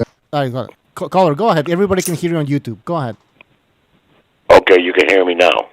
Well, not the panel, but everybody on YouTube can hear you. So just talk to the people. Okay, well, like I said, from the 70s to the early 90s, probably mid-60s to the early 90s, black American fighters dominated the sport of boxing. Some of the greatest fighters in the history of boxing, black American fighters. There should be no argument about that, really. But in the last 20 years or so, things have changed. You got a lot more of the European fighters since the wall came down. A lot of these guys it's been a slow going, but it's been a steady going, starting with, like, Klitschko. He dominated the heavyweight division for 10 years. He beat up a lot of brothers on the way doing that. And what's happening now is black folks feel like between the Europeans and the Latin fighters that they feel like they own the sport, and they feel like they're losing their grip on the sport. Tyson Fury beating down Wilder. There's, Golovkin went through several brothers on his way up to the top. And boxing, as we know here in the United States, is not popular. It's just not a popular sport. In fact, it's one of the most least popular sports. And so what you're getting is these racially biased commentary on these YouTube channels. And it's sad, really, because the fact is great fighters come from all over the world. They in all different races. There's excellent black fighters right now that are excellent fighters here in the States, but they're not very popular, like Devin Haney. Yeah. Ain't nobody afraid to fight Devin Haney. People don't want to fight Devin Haney because don't get it mixed up, because Haney fought in front of 50,000 people in Australia. That was Kambosos' people. He comes back here to the States. He going back to selling 4,000 tickets in Vegas, where his last fight was. He doesn't sell. He's boring. Now, he's a slick fighter. He's a damn good fighter. Boxer. He's a damn good boxer, but he's not popular, and that's just how it's going to be with him. He's going to have trouble. He probably wants to fight Kambosos again, because where else is he going to fight in front of that type of crowd and make that type of money? When he comes back here, it's going to be tough for him to get a fight. People don't even want to talk about, they say black fighters are being avoided, yet black fighters aren't fighting black fighters. There's not much money in it right now here in the States. And then lastly, I want to say this about Lomachenko. I think Lomachenko, let's face it, he's the most decorated amateur in the history of boxing. He's a multi-weight world champion. He's an excellent fighter, but he flat out lost to Teofimo Lopez that night. I didn't even have that fight close. I couldn't believe the low output by Lomachenko. I like Lomachenko, but I'm not trying to hear no shoulder excuse. If you watch in the beginning of the fight, he puts his hands and his gloves on the top ropes, and he drops all of his body weight. He does this before every fight. He drops all of his body weight while only holding on to the ropes with his arms. Man, if you got a bad shoulder, you ain't going to be doing stuff like that. And in the second half of the fight, when he finally decided to start fighting, what happened then? His shoulder just automatically healed up. In the second half of the fight, he lost that fight fair and square. Loma doesn't do too good when he's fighting a bigger opponent. We've seen this. That's the problem with Loma. He can outclass almost anybody, but when he fights a bigger, stronger opponent, especially one as good as Lopez, people think because Lopez lost to Kambosos that he's a bum or something. That guy's a hell of a fighter, man. And he was strong, and he was on point that night, and Loma made it a little interesting at the end, but he lost the fight fair and square. And guess what? And this has been said before, and I'm going to say it right now. If you went into that fight so injured, Bucho, that was the biggest fight of Loma's career. If he went into that fight so injured that he was going to use his shoulder as an excuse, well, then first off, he shouldn't have fought that injured. He's not some circuit fighter. He's a professional millionaire fighter. He doesn't have to fight injured like that. But if you're going to go into that fight and you know you're that injured, you don't just request a rematch clause. You demand a rematch clause in order for Teo to get the fight, because you know you're going in handicapped. I don't like it when fighters make excuses. Every fighter will make an excuse if you let them. Almost every fighter fights injured, either with bad hands or torn shoulders. They do this their whole careers, and then it just makes a convenient excuse when you lose, to do that. So right, I think that they could have got a rematch if he would have requested one in the contract for the first fight, and Lopez moved up, and that's the end of it. All right, well, caller, listen, sorry, man, we're gonna have to move on because we're having connection issues on this side. But I heard everything you said and everybody on YouTube as well. So, call back again. You made some good points. All right, call back again next time. All right. Sorry about that, guys on the panel. I don't know why the connection fucked up. It was fine before. In the end, it was coming in clear. It's been kind of choppy. When you talk too, Bucho. But anyway, the caller had a fair fucking call. It's a good call and fair points. It's fair opinion. I was going to ask him who he wants to see next. Haney fight next. If he wants to see Loma and Haney or not. Maybe people don't see it. Yeah, I Hey, want do to we ask you have some questions. Go ahead. do we have other callers, Bucho? Yeah, we have 1, 2, 3, 4, 5. She. All right. Well, anybody else want to say something before we move on to the next caller? Well, I was just gonna say that. Oh, go ahead, Gonzalo. No, I was gonna say anything. Just line it up and knock them down. Take the call. Yeah, let's go quickly through these calls. Yeah, let's go like 1 minute or something. I just want to say that the Americans have been a bit pissed off because it's like the American boxing is not as prevalent now because since the end of communism, and now that the Russians are allowed to box after the end of communism, they're more prevalent in boxing. You see them in the top 10, and the Americans don't like it, and I think that's also increased, should I say, racial tension. Because all of a sudden it's the white boys from Europe, and then it's what you've got anyway in America. Do you get them? And the Americans are not like that's part of it too. And I just wanted to say about the Loma thing about the shoulder. I mean, he got a shoulder surgery 2 days later. The guy was going in there injured. Now, is it an excuse? Absolutely, but it didn't. Are you telling me it didn't play a factor in that fight? That's the onus here. Look, nobody likes it when a fighter makes excuses. But whether he's making an excuse or not, it is a valid point that one guy's handicapped and the other isn't. Don't give me that about Lopez's broken toe. It wasn't broken. He said that there was a fracture. There's not much you can do with a fractured toe. You can still fight with it. Just look at David Hay when he fought Klitschko. He claimed he had a fractured toe or a little finger or something. I forget which finger he had on his foot. He was moving like there was no tomorrow. Well, you can't punch if you got a fucked up shoulder. Now, the other thing was in regards to the rematch clause. He didn't ask to remove the rematch clause until Bob Arum was the one that stepped in and said, well, this fight, he said it himself. Bob Arum said, this is a type of fight that doesn't need a rematch clause. So I still don't understand why people blame Lomachenko for this when he's notorious for being an easy negotiator in fights. Just look at what he had with Kambosos. He told him, Kambosos, whatever you want, put in the contract, I'll fight you. You want me to fight you in Australia? Rematch clause for you if you lose, this and that? Fine, let's do it. He's notorious for that. So he's not getting in there, and that's to his detriment, by the way. He should be asking for more shit. A little bit, because he could have used a rematch clause. And he was chasing Lopez for that rematch, and Lopez was doing everything to avoid him. Can you hear me okay, guys? Jimmy, can you hear me okay? Because we're going to take a phone call. Can you hear me okay? Yo. Yeah, I can hear you, Bucho. All right, let's take a phone call. 617, you're on the air. 617, please go ahead. Yeah, what's up, man? What BDA said a few minutes ago when he came on here is 100% accurate, and I'm so glad that he said that. That should be repeated on all these channels, because that breaks down the entire problem that we have with this whole racial nonsense that we've been going through for the past however many years. So salute to you for saying that shit, because that was on point. Number two, one thing people seem to be forgetting about when we're talking about Lomachenko has shown us through his dominance against these other fighters that he's just a better fighter than Devin Haney. I'm sorry, we see Devin Haney against weak competition. He's not out there doing the shit that Lomachenko's doing. Lomachenko is going in there, even after the loss at Teo, he's going in against Nakatani. He's going against the other guy he beat, who was also bigger than him. He dominated, beat the shit out of those guys in a fashion that showed that he was on a different level. Devin Haney did not do that in any of his fights. In none of his fights did I ever say, oh, this guy's on a different level. No. He goes in there and he plays it safe and he throws that jab out there. He's not doing the shit that Lomachenko's doing.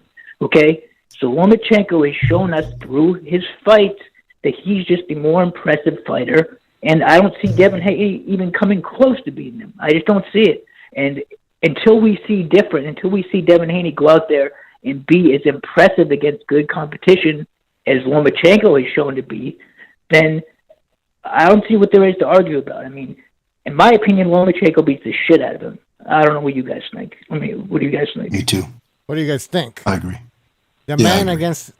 Well, I just think, I know it's not related to that. I think, Lomachenko beats Haney. Haney's the fucking fakest undisputed champion there's ever been. Look how he got it. It doesn't even need explaining. He's the fakest champion out there. But what I want to say that's alarming is I was listening to an English podcast yesterday, and they were reviewing the weekend fights. And these motherfucking two white boys, English white boys, said if you had a young son and you wanted to train him to be a boxer, you tell him to look at Bolton. Can you imagine this? Wow.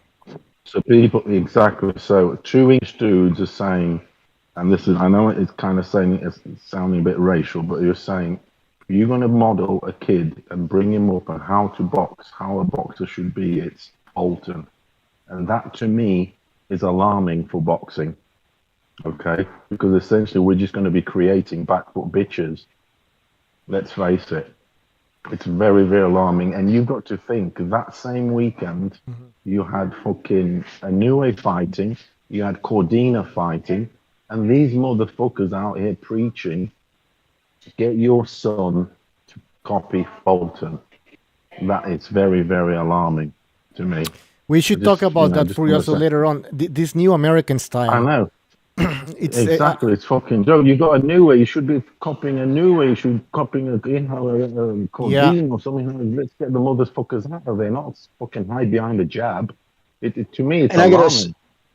I gotta say they obviously shouldn't train people, because the worst thing to do is ever try to, especially a young kid, is try to train them to be like somebody. It all depends on his rhythm. Can the kid dance? Does he got move? Like, it's all going to depend on how he is. Like, if he's a flat-footed kid, got no rhythm at all, he's not going to fight like a Bolton. You know what I mean? You hide. Yeah, exactly. Jimmy. When I was a kid, I tried to imitate Roy Jones. Of a boxer, what it should be is a Fulton, and I disagree.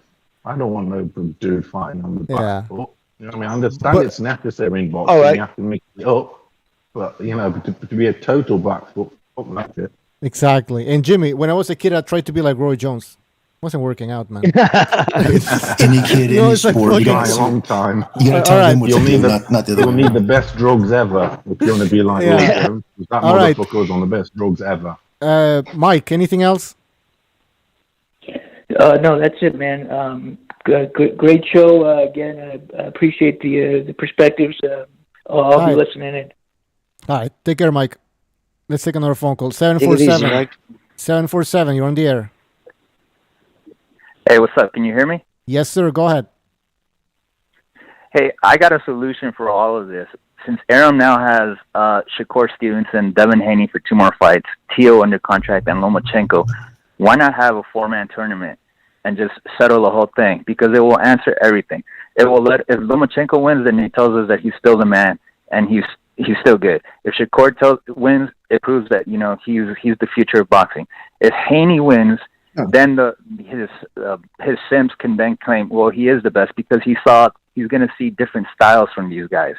And if Teo wins, well, then he can reclaim some of his glory. So it's like the perfect scenario. Plus, Aram can make a shitload of money, and he boxes out Ryan Garcia and Tank Davis for the next year or two. Yeah. So why don't we just make a movement and have Aram do that, and it'll solve all of this. It'll give us all the answers that we're looking for. Can I explain that? Because they've been wanting to do those type of tournaments for a long time. But if you remember Ramirez, he didn't want to get in because first you got to get the promotional entities to work together. And if they don't want to do it for one fight, imagine trying to do it like for a 4-man tournament or like a Super 6, kind of along what like you're alluding to. You got everybody. You're gonna have everybody to cooperate for multiple fucking fights, and especially in that type of division where everybody wants to be a fucking superstar. Nobody wants to get fucking canceled out. It's very like hard to get it done. Well, he's saying that they were top ranked, but the problem is Teo didn't want the rematch with Loma. I don't see him doing it in a tournament either. That's just my opinion. Well, yeah, he's got the right idea, though. He's got the right idea, though. We got a lot of good. We got a 35-pounders at top rank. Hold on. If they want to fight 35, I mean, if they want to go to 40, let them go. But top rank's got what PBC had with the welterweights. All but 1 or 2. So we're gonna get our fights. I think Aram's gonna do it. I think it's gonna happen as soon as possible. What do you want first, caller? You want Lomachenko for Haney? What do you want? Yeah, because that's the natural fight. Haney and Lomachenko, and then Teo versus Shakur, and then the winner fights the winner. It's easy. Good plan. It doesn't even have to be a round robin. It could just be a 4-man tournament, mini tournament. Make it happen. Yeah, but Shakur's at Darren should just put Shakur his foot down hasn't and tell moved him, up hey, to let's do 135 yet. He's still competing at 130. Nah, let Don't him handle move up, it. man. doesn't Make him matter. Don't move get up it. and wait. Fuck it. What's he There's gonna nobody do? there for him. Although They're talking about bringing him Aram, Alvarez although before him. Aram is trying to tie it to Tank Davis right now. I don't know if he's publicly trying to make them back off. You know what I mean? To make Davis the one to say no. But that's the fight he's trying to push. Shakur Stevenson against Tank. All right, caller. Thanks for Tank calling ain't in. All gonna right. fight him though. Well, we'll see. We all know he's not gonna fight No, him. he's not gonna fight. Yeah. You're right. Anyways, caller. Thanks for Because calling. All right. Good call. Take care. All right, thanks, man. All right, Gonzalo. Go Because ahead. in the end of the day, yeah, Bucho, I think that the Super Six or like the Muhammad Ali Trophy, it's like a fix, like where they got a budget for that, and now where everybody want to be superstars and wants to get paid millions upon millions. I'm not saying that you don't fucking deserve that, but it's very hard to play ball, especially when you're trying to make multiple fights. And then when this guy loses against that guy, then ultimately one guy's gonna be the winner, like fucking Andre Ward was in the day. But these guys are like, they consider themselves more high profile, right? This ain't fucking Andre Ward fighting in Oakland, where he was never really about like the money. Because if he was, he would have probably like remained while he was champion and kept fighting. He was like a different story. But these guys, I mean, who doesn't want to make a lot of money? And they're kind of using that to their advantage, right? Pay me, or I ain't fucking fighting. I'm the fucking superstar. All right, guys. We have 4 phone calls. Let's go through them. 914. You're on the air. 914. Hey, what up, guys? It's Fernando from New York. What's up, Bucho, BDA, Gonzalo, Jimmy? What's up? What's up? What's on your mind? What's up, buddy? Listen, guys, when you talk about the chain of custody for these major world titles, look at Keith Thurman when he got elevated into the super championship status. Look at Paul Butler with the WBO, I think, because Casamayor used a sauna. I think Paul Butler snitched and he ended up getting the belt. So when we talk about the chain of custody of these belts, I'm not too mad at Devin Haney for the way that he got the belt. Because Keith Thurman, who did he fight to get his world championship belt? Yeah, in the end, he ended up fighting, well, Danny Garcia. How the hell did Danny Garcia get a WC belt? Did he fight Paulie Malignaggi to get his WC belt? Like, I forget how Danny Garcia got his WBC title. It was a vacant. I think it was a vacant belt. Did you pick it up? Oh my god! It's like a lot of the ways that Juan Manuel Marquez became champion. You fight for a fucking vacant title and become champion. Yeah, it was one of those, I believe. Yeah, then also Edislan Lara, like, how did he get his? I think he was a regular and he got elevated as well. So I personally can't get mad at Haney. What I will say about Haney is this: when he moves up to 140, I don't know if his the punch power is going to increase, and also I don't know if his punch resistance is going to increase. But as far as his 135 career, I'm not too mad at it because I look at guys like Danny Garcia, Keith Thurman, recently Paul Butler. This, like, the way these belts get, like the chain of custody for these belts is a little ridiculous when you start like really dissecting it. And the whole PBC welterweight crop, like if you look at how those belts were getting passed, I mean that's part of the reason why Terrence Crawford had to leave Top Rank to get this fight. Hopefully it happens in October, but what do you guys think about how these belts get moved around? I can't isolate Devin Haney's situation and get mad at him when I know oh yeah, and then Deontay Wilder and Bermain Severn with the WBC. He didn't fight for that belt. I mean, he didn't fight a champion to remove the belt off of a champion. They waited out other champions. They waited for certain opportune times to become a champion. You know what, man? I got no problem. I got no problem with Haney having all the titles. I mean, yeah, he won them. He won them when as they came in front of him. Shit. I mean, he's got them. He's got the.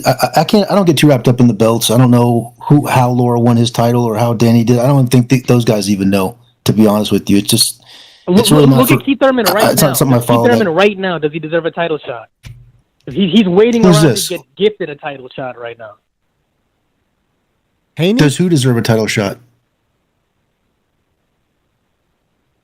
Well, if you look at the rankings, Virgil Ortiz, you got Jaron Ennis, so I don't know, guys. You know, I can't get too mad at a fighter when they finesse a belt. I can't. What I will say is this: all ranked contenders, they need to form a union, have a collective bargaining agreement directly with the network, so they have a little bit of say so on how things happen, and maybe you can get a tournament style. This is the only sport where these guys don't really directly deal with have a say so with the network or have a say so with the regulation on how they want fight sanction, the ranking system. This is the only sport. So instead of making it a top rank thing, like, oh, top rank should have a tournament. Yeah, I agree with that. Top rank should have a tournament where Devin Haney, Shakur Stevenson, and Teofimo and Lomachenko, they all, battle it out, the battle for supremacy, right? But on a wider scale, the whole sport, all the contenders need to kind of, hit each other up on social media and kind of form a fighters union of sorts so that they have some type of say-so with the television network. So if they want to do a Super Series tournament, let them do it. And let them have a say-so directly with the network. Didn't John McCain try to do something like this? It's a hell of an idea, but I think Heyman exactly came in 6-7 years ago, 8 years ago, exactly what he did, and he just took him on strike and took him away so none other promoters could have him. Now they're fighting on PBC. It's not an idea that hadn't been thought of before. It's not the only sport without a players union, but I think as far as the 135 pounders, just to keep it on point, the guys we've been talking about here, Loma, Haney, Teofimo, Shakur if he wants to move up, and then any of these other guys. If Tank wants to come over there and challenge for the belts, or Garcia, they'll make those fights. They're with the one outfit that we're going to see the fights now. We'll see it. All right, Caller, we gotta move on. We gotta move on, man. We got a lot of. All right. Yeah, but thanks for calling. Thank you, guys. Thank you. I appreciate it. All right, let's take another phone call. We gotta go through these. 226, you're on the air. 226. Yes, Chief Veronis. I've been kind of dying of sleep right now. There's no way I'm gonna fall asleep when the BDA show's on. Every time the BDA show's on and I'm falling asleep, I slap myself around. I say, "Wake the fuck up, you pussy motherfucker! You got to be awake for the greatest show on earth." Thank you, Slugger. All right, go ahead. Well, can I say something? Can I say something, Rookie? You can flip your head upside down, put it on like a boxing pad, elevate your feet in the air, and fucking you can go like that. You fucking wake up, or listen to the show a little bit like that. You'll get up for it. No. Listen. I force myself like a man to be fucking awake when the BDA shows up. By the way, I want to say, Bucho, I haven't talked to you in forever. Where the hell you been, man? Where you been, brother? Been busy, man. Been busy, but I'm glad you're calling in, Slugger Sam. What's on your mind? Well, Bucho, I talked to you last week when I called Rival. I spoke to you. You keep acting like you don't work for Rival. I don't understand that. Oh, Rival. Yeah, you're in Toronto. No, sorry, you're in Hamilton? I don't know where you are. Fuck. London, Ontario. I'm in Windsor, Ontario. You know where to find me if you want me. But I call Rival. I call you all the... Come on, Slugger. Chief. I call you all the time. I buy stuff from you guys all the time at Rival. You act like it's not you. What's that? Yeah, it's me. I work with Rival. Slugger, what do you want to... Come on, I call you all the time. It's the same guy, Bucho. I know. I just don't want my personal information, Come on. Anyway, Slugger, go ahead. Let me talk. Hey, BDA, where you at? I don't know. He's not here. He's not here. He left. He went to church. Oh, he left. I was going to say, come on, you're dancing with me. I don't want to dance. You're dancing with me right now. I just want to talk boxing. Boxing. Come on, Slugger. I'm going to hang up on you. Give us your thoughts on Haney and all this bullshit about the lightweight division. Well, I mean, what's there to hate about Haney? Haney's the top dog right now, just like when Teo was the top dog, I showed him respect. Then when Kambosos became the top dog, he got my respect, and now Haney gets it. So any guy wants to be the king, you got to come fight Haney. Slugger. It's that simple. Slugger, this BDA, how you doing, buddy? Hey, listen, Slugger, brother. Oh, is this BDA? Incidentally, you talked about calling their rival store. Incidentally, I was talking there. I went there last week to talk to somebody, and I overheard a conversation between the manager and the receptionist that works there, a nice young lady. You can tell she's an upstanding type of gal. And they were complaining about some guy with an Ontario accent calling in and being very abrasive, making lewd sexual comments. Was that you, Slugger Sam? I can only surmise that. I don't know anything about that. I don't know. Listen, BDA, I don't know anything about that, all right? I got no idea what you're doing. Listen, I am a very respectful guy when I call into businesses. You know what I mean? I never swear at anybody. I never let my feelings get the best of me. I show everybody respect. You know what I mean? Even the All right, fucking. we gotta move on. Slugger, man. We gotta move on. We got a lot of phone Sam's calls. from Canada? Yeah, he's from I I didn't know apologize, that. Bucho, I really Brampton. apologize. Bucho, I love the show, and I got to call in. You know I got to call in, and I keep myself awake. You know I got to do it, Bucho. I apologize. You know, sometimes I don't mean to be out of line. I apologize, Bucho. All right. I'm sorry. Please forgive me. I forgive you, man. Oh, but Listen, Bucho, before you, Yeah. can you guys please fucking unblock me? I still can't comment. What's your name? I still can't comment. Come on, please. The fuck? Who blocked that guy? All right. What's your name there? Slugger Sam? You had like 5 accounts. Slugger Sam. Come on, Slugger Sam. You know who I am. Come on. All right. I'll Come find on, you out blocked what me. happened. Mr. B, if you can look into it. Ah, you said that the last time. You said you'll unblock me. Like, you keep saying that. You know? I'll try, man. Yeah, All right. Take care, man. Something tells me you don't want All right, me on Slugger, the look, channel. we gotta move on, BDA. man. Something tells me you don't All right. want me on the channel. All right, we gotta move on, man. 240, you're on the air. 240. Yes, thanks for taking me. I'll make it quick. The YTBC talks a lot about prime black fighters. So-and-so's avoiding prime black fighters. They say Lomachenko ducked Haney. They're always talking about it. What about the phenomenon of black fighters ducking Eastern Europeans? I mean, this Janabek's on everybody's no mind list right now. Pay no mind list. They'd move mountains to get out of his way. They don't want anything to do with him. And over there, I guarantee you that Haney he's gonna try to whip Kambosos' ass a second time, and it's gonna have nothing to do with Lomachenko. Why? Because Loma doesn't let you hold him. How is Haney going to defend himself against Lomachenko? I mean, go try to hold Lomachenko. You can't clinch him. So I don't know what his defense is going to possibly be against Lomachenko. So I think he's going to try to avoid him, and I don't think we're going to see that fight. Sorry. Well, I agree. If he tries to just reach across no man's space like that without, the way he did with Kambosos, he might get away with that 1 or 2 times with Loma. Then he'll pay for it because he has that kind of build. It doesn't take him long to figure that out.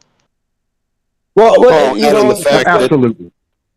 Because right now, look, they're even out of Haney's mouth, he said, well, maybe Lomachenko needs a tune-up to come back because he's already in the war. And it kind of does make sense. But at the same time, it leaves room for speculation to why fucking, if you're Haney, you're going to say that. And I'm not saying that fucking Lomachenko is like, he's not willing to take the fight, but he probably does because Haney's still a tough fight. But make of that what you will. You see, a lot of people are going to take the sides, oh, he's ducking, well, that guy's ducking. But there's a lot of little nuances why maybe right now it's not going to take place because Lomachenko's been inactive. But it's weird, right? You take whatever side you fucking want. I'm not saying you, but I'm just throwing that out there. Well, I mean, add in the fact that he's slightly inactive due to the fact of the war. We know this. But Haney was talking about, as soon as he was done, going straight to 140, no rematch. Now he's taking a rematch. Then he's having trouble making 140. 135. Now all of a sudden he can make 135 to clean out the division. He's saying a lot of things as a very energetic, very confident 23-year-old man that's on top of the world. But time will tell and play out on exactly how it goes out. And if he moves up to 140 without fighting Lomachenko, that's not necessarily a duck. His body's growing. That's true. But that's also going to leave room for people. Yeah. And I'm saying, if you hear people say that, you're always going to hear people say something that, oh, don't fucking buy that shit. If you do, we know the fucking real story. Right, Chief? Hey, should Haney make an effort? Should Haney make an effort to stay at 135 since there's, the Lomachenko fight is a big fight. He's like a historical fight, you could even say. Shouldn't he try to make an effort to stay at 135? Well, maybe, but Hold on, let the caller answer that one first, Gonzo. Let the caller answer that first. Caller, yes. Well, I mean, where's he going to fight him? He's going to fight him. Somebody said it right a few callers ago. He's going to go back to the U.S. and fight in front of 4,000 people. I mean, Lomachenko's not a money fight to him after he's just been in Australia fighting in front of 50,000. And also we know about Devin Haney that he's a guy who got so much guaranteed money from DAZN that before this fight, it was hard to meet his price. Hard for him to get anybody in the ring with him because he had so much guaranteed money thrown at him by Eddie Hearn. So, I don't see where Lomachenko could possibly make him a better offer than he's already just had in Australia. I mean, I think he loves this idea of another rematch and then go straight to 140. Is and then at that 140, he yeah. can fight, maybe he fights Teofimo at 140. All right, we got to move on. Caller, thanks for calling. All right, take care. Yeah, Bucho, I want to throw this out there. Risk versus reward. If Lomachenko's too dangerous, and we see a trend here, once you get all the belts, you're gonna fucking drop them. You're gonna drop them, and you're gonna move on to something else. We've seen that. Once you're undisputed, and it's like a fucking novelty because now it's like the era of the undisputed. You gain the belts. Not too many people are willing to defend them because you're already fucking reached the top of the mountain. What else is there to get? Fucking lose them to another guy that maybe the risk is not worth the reward. That's pretty much it. All right, guys. Real quick before we go to another call, yes. It's also the fact that you have to defend against like sometimes 4 different people. It's not like in this particular case, Lomachenko's ranked number 1 by the WBC and the WBO. So by fighting Lomachenko, he's clearing out 2 mandatories at one time. But most of the time, you have 4 different mandatories you have to try and make ends meet with, and you're only fighting twice a year. So there's a lot of reasons why a lot of these belts don't stay together very long. If it should Haney stay, my opinion, before we take another caller, if he wants to really cement his legacy and start to become this $10 million fighter, now that he's undisputed, if he can stay at lightweight and clear out that division, then he should. All right. With that said, let's take a phone call. 310. You're on the air. 310. Boom, boom, guy. What's going on? Oh, boy. LDBC delegate. Go ahead. King Bucho. God damn, King Bucho. Just when I think you're learning, you go ahead and make a video. God damn it. Break it down, man. Break it down. Well, okay, go ahead. The floor is yours. The floor is yours, Boom Boom. King Bucho. So, let me fill you guys in on some facts because I just watched a 2-hour interview with Haney. So, basically, he's waiting for the Victorian government to see if they're willing to put up money to back Kambosos for another Australia fight because that performance was horrible. I don't think the same interest is there. It wasn't close. So that's what he's waiting for. He hired a new nutritionist, so making 135 this time around was easy for him. And he called out 2 fighters. He said, besides the Kambosos rematch, he wants Tank Davis and Lomachenko. So if the Kambosos rematch don't happen, I think he goes straight into Loma because that has to be at 135. After that, he can fight Tank at 140 if they agree. But I don't think that fight happens because they're on 2 different sides, PBC and Top Rank, just like Errol Spence and Terrence Crawford was. So I don't think that happens in the near future. But Haney is undisputed, and whether a fight was boring or not, come on, man, that's all subjective. I enjoyed the thorough breakdown of Kambosos. So whether you call him a boring fighter, it doesn't matter. He's still getting paid, and he's still knocking down opponents. Mm-hmm. So I would say Loma right now is the best fight. Not. Boom Boom. How far can his career go? Nowhere near knocking him down. Boom Boom. How far can his career go fighting like that? What's the future for Devin Haney, in your opinion? Very far. I think he should go up and challenge Josh Taylor at 140 because Josh Taylor holds 3 of the belts. I think he lost 1 of the belts due to some ticky-tack reason. But I think Devin Haney will be 2-time undisputed champion. Once he go to 140, I think they top rank because I think Josh Taylor's with top rank, right? That'll be an easy fight to make. And if Haney can prove himself, he's had a lot of trouble making weight. So Josh Taylor's a good fighter. They're talking about Crawford. Taylor. And not at 140. At 140, he's fine. You guys, he's not losing on the scale because he's undisciplined. He's 23. He's growing. This guy, like Loma, is so small. I don't understand how he can stay at 135. Hey, Boom Boom. That's his natural weight class. Boom Boom. Mr. BDA wants to ask you something. Go ahead, Mr. BDA. Yeah, Boom Boom, thank you for calling in. As always, I always appreciate it. I gotta tell you, I'm a little disturbed here because I found something disturbing about Logical Man said that you did not leave a message on his videos. You told me the last time that you weren't gonna debate him because he wasn't quote unquote a man, and that you left a message over there. Now he's claiming that that you did not. Can you please clarify what's going on with that? All right. If you go to his most recent, I went to his community section, and he actually responded. So I'm actually surprised he said that. Tell him it was Mr. Billionaire. That's what I left the comment under the name Mr. Billionaire, and it might be still there unless he deleted it. So everyone can go to Logical Man's page. I'll give him free promotion and see my comment because it's there. I went under community in his most recent video, and he responded, "What the hell?" And then he said something about, "What's the bet?" I said, go ahead and read it. I think it's still there. But okay, I mean, but what about the debate, though, the- man? You two have to hash it out in a debate. We need to see who comes out on top. But the topic Kumite. wasn't even. You've been locked in the bathroom for the last 2 hours listening to that Haney broadcast. No, I was at work listening All right, to it. I that's didn't all I know want to you guys were actually coming on today.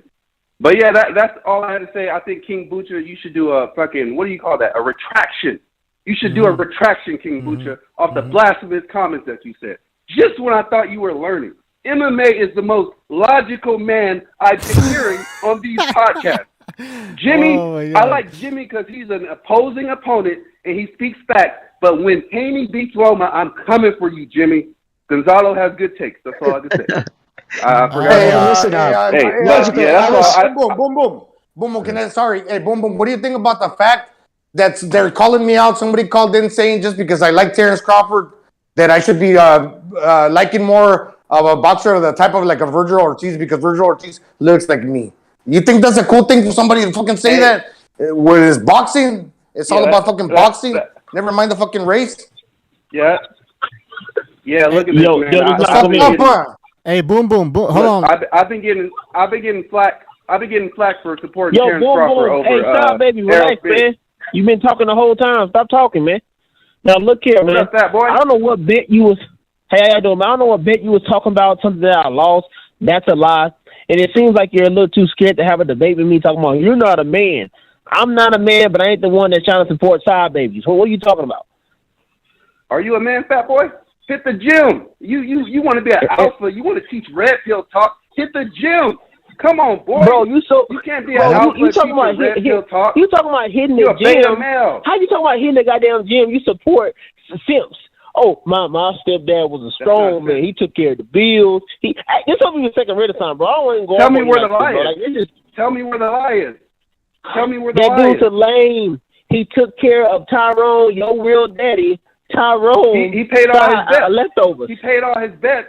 He paid all his bets. He paid off. He wasn't a fat slob. He's a real man. He paid all of that. That's lame. He worked out. That don't make you an alpha, I saw you on your bro. video, What are you talking boy. about? I saw you I'm on your an alpha video. because I work out and I take care of other people's kids. Yeah, that you don't makes work sense. out. Nah, you don't look That's like what no you alpha. said. You see your stepdaddy. He worked out. He was a strong man. He made Tell me where the lie is. You a test tube baby, man. Look, test tube baby. I'm not a Mandingo fighter. I'm not a Mandingo fighter, but you're not a man, dude. Pretty much. Yo, look. Just from your what I've daddy seen, took care of dumpster nut, and that's you. And you're upset I talking about your stepdad. It just shout out to all the stepdads out there, He took care of dumpster nut, and that's on you. Now we can have a logical debate when we go on second Renaissance, or we can keep this tomfoolery going that you LDBC lanes like to do. Let's get back to boxing. So what you want to do? You want to wait? You want to wait for second Renaissance, and we sit down and have a civil conversation, or do you want to talk about? Oh, you ain't a man. I don't want to talk. You sound like a woman. That's what women do. I don't want to have a conversation because you lame. I'm here to talk boxing. Let's have a debate, guys. We're gonna set up a debate. All right, we're gonna set up a debate. Mr. BDA will contact you guys, and we're gonna do this once and for all. Once and for all, pay-per-view BDA boxing. All right. Please. We're gonna hype up this Back shit. to All right. boxing, Please, man. All right. So we got to get rid of these test tube babies, man. These dumpster cum babies, man. We can't do this. All right, guys. I like your character, Logical Man. All right, we're gonna move on, guys. We're gonna move I don't on. know what's going on. All right, take what's care. the topic on this boxing? Me either. All right. It was interesting what Boom Boo said though about he just heard Haney mentioning, because that's what I asked. Remember about I brought up the government. They're gonna have a hard time coming up with the money to make that second fight unless they just move it to the states. If Kambosos, I don't see why they have to run it back. Nothing's gonna change. Man, true, but money-wise, I mean, if they bring it back to the states, who's going to pay Haney? Who? Yeah, exactly. Because he's not like just because it's not just because he beat Kambosos over in Australia. He's suddenly going to sell 15,000, 20,000 tickets. He hasn't so far.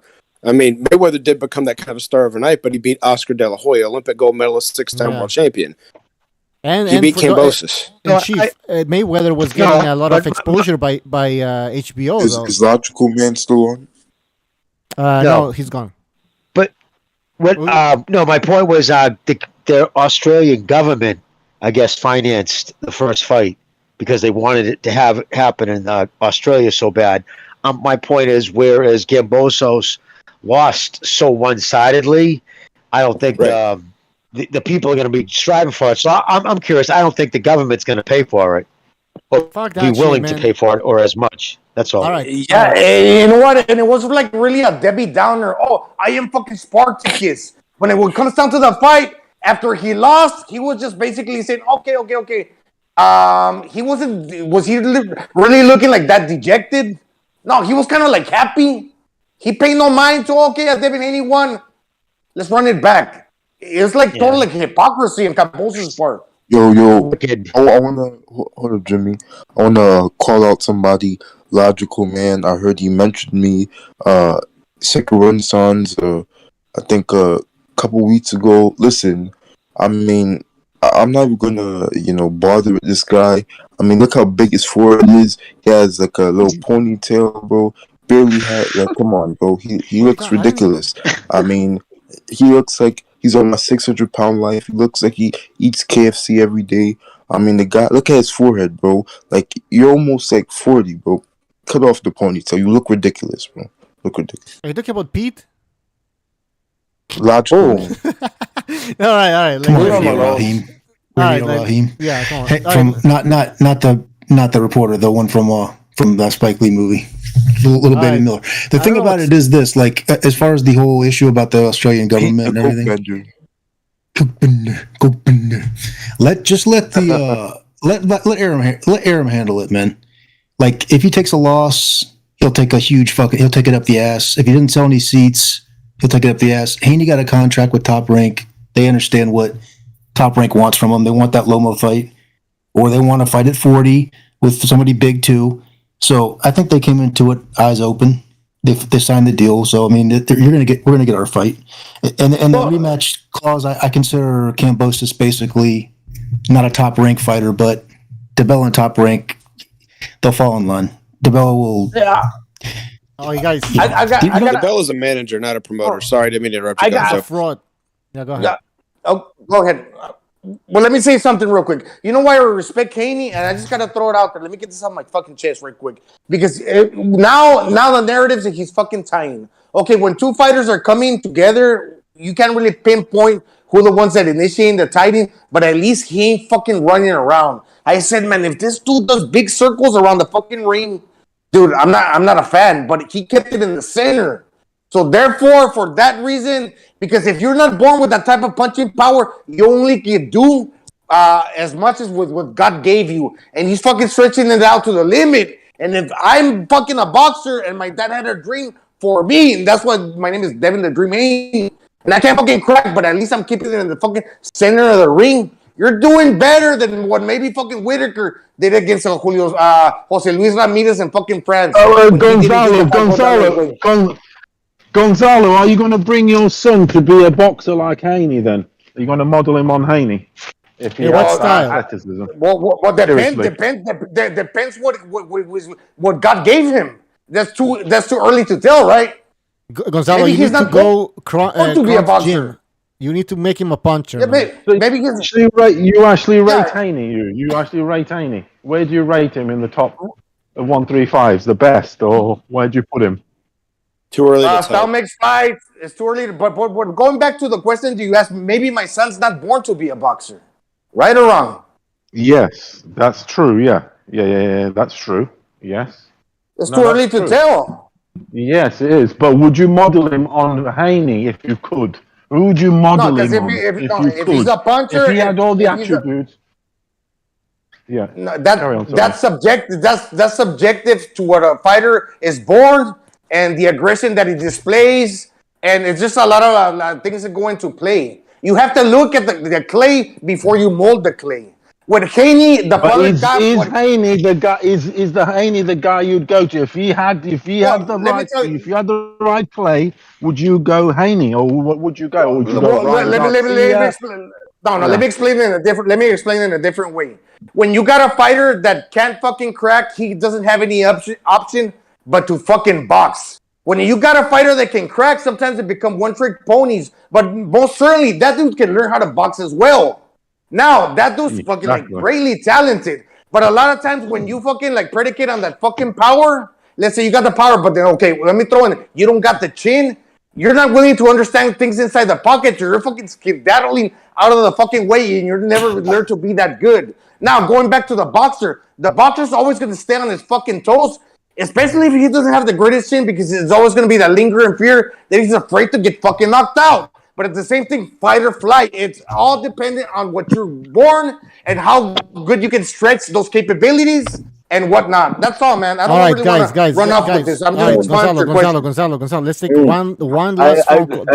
Hold on. Yeah, of course. Last phone call of the night. 661. You're on the air. 661. Last call. Can you hear me? Yes, sir. Go ahead. Yes. Am I the phone call? No. What the fuck? I thought it was the phone Call and collect from the Brownsville jail. Go ahead, Can 661. you hear me, Bucho? Yeah, go ahead. Oh, it's Fighter Spirit. What's up? Yeah, I just wanted to say, remember last time I told you that we're taught spelling and cursive at school, basically for spelling, casting a spell, and cursive like being cursed, like hexes. Well, there's a reason why they call it. There's a shut the fuck up, MMA. You ugly ass Haitian. Shut the fuck up. If I smack the shit out of you. Go ahead. Let him talk. Let him talk. Fighter, go ahead. Affirmative cokehead. Hey, MMA, I'm going to you out. MMA, let him fucking Haitian. finish. Yo, so I said, we're taught spelling and cursive, right? There's a point to that. I don't just say that to sound, we're also called Hispanics. Hispanic. They've been pushing the COVID, wear your mask, and all this fear, trauma. It's basically a fear trauma-based program. Same thing with them. Saying that there's a nuclear threat. There will never be a nuclear threat. There will never be a nuclear war. That's just more fear trauma-based program. So, long story short is Loma is ducking Haney because Loma's not at a war. They're not at a war. They're lying. Loma's just a puppet being told what to say and to spread fear and continue spreading fear. So it's clear that he is ducking Haney because he's lying about going to war. His mom dropped him on the head as a baby. All right. MMA, if you don't get your pit bull Down syndrome looking ass up, bro, shut up, man. Be quiet. Logical man. MMA, man, you better behave, man. Guys, knock it off right now. All right, we need Yeah, you people this after the show, we need the white man. Pete, Shut your MMA, shut your Haitian trap. Go ahead. the white man. Let me say.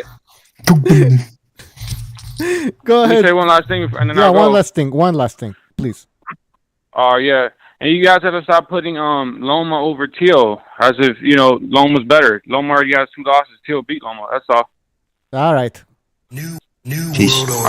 Thank you for calling, man. Can I say something, Bucho? Yes, man. Go ahead. Look, man. David Haney cherry picked himself into a fucking undisputed, bro.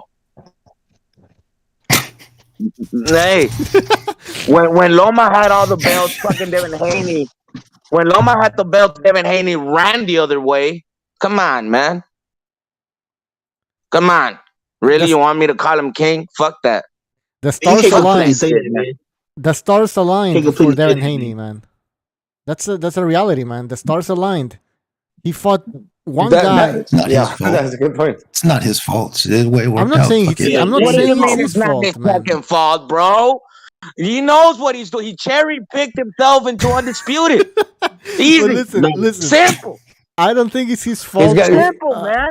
What happened? He got a great point, though. This is He's got a great point. You're right. Nah, come on, bro. You guys forgot already, bro? When Devin Haney signed to Matchroom, bro, because he didn't want to fucking fight Lomachenko and shit. You can come It was on, the man. NWO. Primo. But for now, he deserves at least the sun to shine on him. He kind of deserves a credit, right? But what I'm saying, can you keep this up? Can you keep it up? Because you got to defend it. That's what I'm saying. Bro, thing, bro. hold on. This is the thing. This is the thing, man. If you put like if you give him like the full fucking credit, he's gonna fight nothing but bums the next fucking 5 years. No. Hey, That's not the way it works with Top Rank. Top Rank's not good. That's not the way it works over there. Yeah, hey, they don't do that over there. Here's the thing, too. Hey, he fucking fought the guy with 3 of the 4 belts. He had one of them. He won. Gonzalo, I'm not giving him his credit. I gave him his fucking credit, right? I watched the fight. He beat Kambosos. He won. And this is to all the give Haney his credit, people. I'm not going to fucking get up every fucking day and worship the guy and look at a picture of him with his belts on. He got his fucking, Nobody's saying that. Exactly. Yeah, no, that's what's happening, man. That's a reality. Nobody's saying that, but you're here talking about him, though. You're here talking about him. I do it.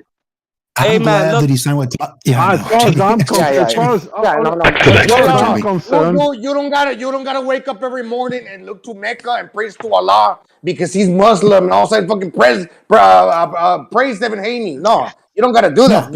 I mean, Gonzalo. No, listen to me, man. The best thing that could have happened is that fucking aeroplane should have fallen on the way back to America. That's what I've got to say. Jesus Christ! It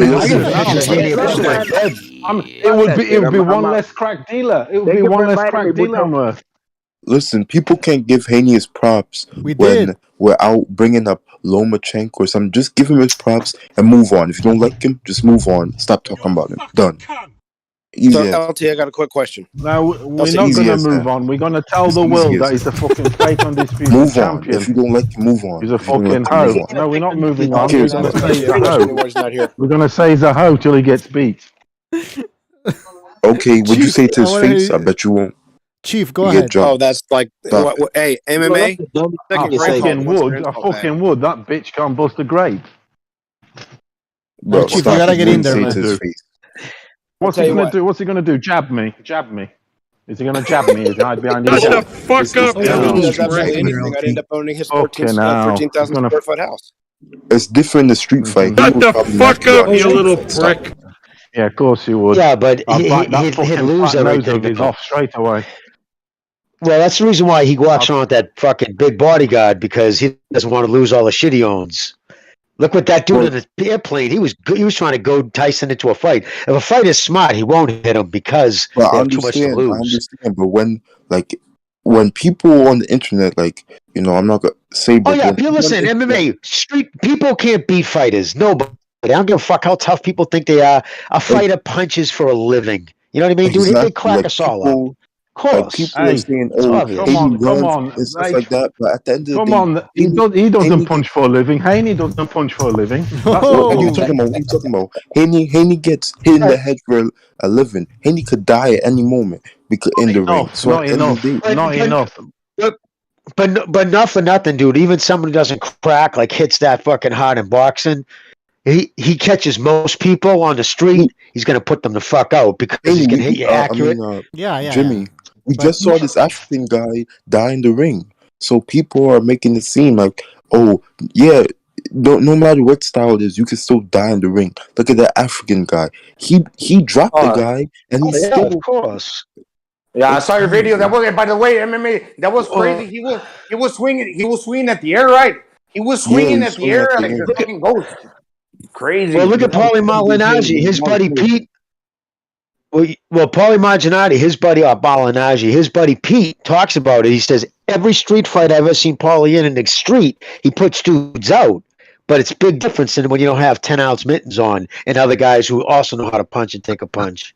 Well, here's the thing with that. It's like respectable punching power, like Timothy Bratton. He can maybe knock you out, but at the same time, he's bamboozling you when you cannot unscramble your brain to where you punch with that. That might be the first. But let's say it's the second and the fucking third punch. When the first punch kind of did some damage, but it knocked you out. But then you got the second and the third coming in rapid succession. When you're putting the combinations together, that's what's really keeping fighters from fucking retaliating, from getting their own shots off. And if they do, Haney's reshuffling the feet because he's a mover, but he's keeping it inside the pocket. Like I said, it's a combination of the skills. Well, we're talking about taking martial arts. Hey, Gonzalo, Haney is a cancer to boxing. Yeah. Okay? That motherfucker's a cancer. Everything he is. The style, everything about him. He's but it's a you can't blame cancer. him completely. It's his opponent too, man. Kambosos was scared, bro. He was scared to even I agree. engage. Really, I he I mean, agree. stayed back. He stayed in. Haney's always beating up on small dudes, man. When's he going to fight a frame but his size? A Furioso, frame when do you his okay? size. That wouldn't be Loma. When do you criticize Kambosos? We gotta criticize Kambosos as well, right? Or somebody disagrees.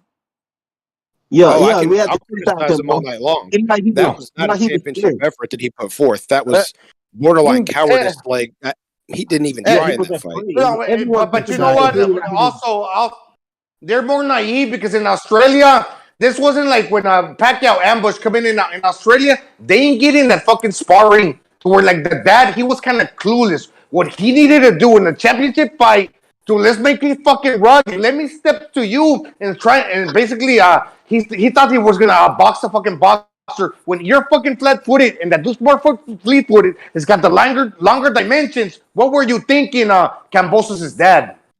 That's all I'm I saying. have no idea. Gonzalo, I got news for you. They weren't thinking. They had no game plan, and they did not put a championship effort forth. That was embarrassing. Yeah, man, that didn't even try, bro. Like we talk about Haney not having power, but these guys just be afraid, man. I'm like, what the hell's going on? They just scared. It's not that they're scared. It's not scared of his power or them hurting him. It's scared of being embarrassed. Because if you see a few times when he loaded up, in fact, one time Haney sidestepped out the fucking side and spun him around. That makes him look stupid. Especially, he's thinking more of what other fighters think of him at that point. It's not afraid of, oh, he's going to hurt me with this punch. He's going to make me look stupid. Because Haney had the ability to do it that night. And what I got really pissed about is the reason why I stopped watching out the ninth. I said, this is how it's going to go to the end. But fucking all that spot and talk and I'm a warrior and all that bullshit. You go in there and you don't act. Go out on your shield then, Spartan. Leonidas, go out on your fucking shield. Casemiro, he looked pretty goofy and stupid, but who cares? Casemiro was trying to get him, even though Guillermo Rigondeaux was running like a little hoe. But we can all tell that Casemiro was actually, coming in there strong to knock him out. No matter how much of him looked stupid, we know that Casemiro came to fight, not Guillermo. Let's see if Casemiro has that same energy against Inoue. I don't think so. In regards to Devin Haney, and I'm gonna mention it once because boxing is redundant. Devin Haney took the overhand right and he took away the left. So when Kambosos couldn't throw the left and the overhand right, because Devin Haney neutralized Kambosos when Kambosos was out of his element. Fucking Haney, as far as like let's box some more. He didn't have fucking tools to compete with fucking Devin Haney. But let me say this: when he did that, BDA asked Devin Haney a long time ago. I think it was like for the Gamboa fight. Why couldn't you knock that dude out? And you know what? Bill Haney responded. Bill Haney said, "We worked on the jab proliferally in the fucking gym. We weren't even concentrated on the fucking on the right hand. Now I kind of believe to where like Devin Haney." When it comes to a game plan, you're gonna work on something, and when you take the tools, when you take that's just weapons, and then you can keep it to like you stick it to the game plan, you're gonna fucking win. Yes, but obviously something is left to be desired. Something is left to be desired. We want more exciting performance. I'm not saying that. Yeah, go ahead. This fight, let's just see. Okay, Haney, we know he's way above Kambosos in terms of skill level. But again, I'm going to go back to what I said on the video that I made. I just expected Haney to do more, considering the fact that he's much better, technically speaking, and bigger. He should have done a little bit more, man. Close the show, man, No, he's not that much. No. Bucho. Well, Bucho. Oh, sorry, okay, he's not. Bucho. It's kind of like what I was saying about. Whatever. It's kind of like what I was saying about Shakur against Valdez. If you get your placement right and you're in the right spot and you have the longer limbs and everything else, you can do more because you can get hit without being hit because you can whip those hooks in from an angle where he can't touch you. If you start whipping those hooks to the liver and you start throwing combinations from pressure of making him using his pressure against him as he's coming forward, you're just tattooing him with something more than just the jab.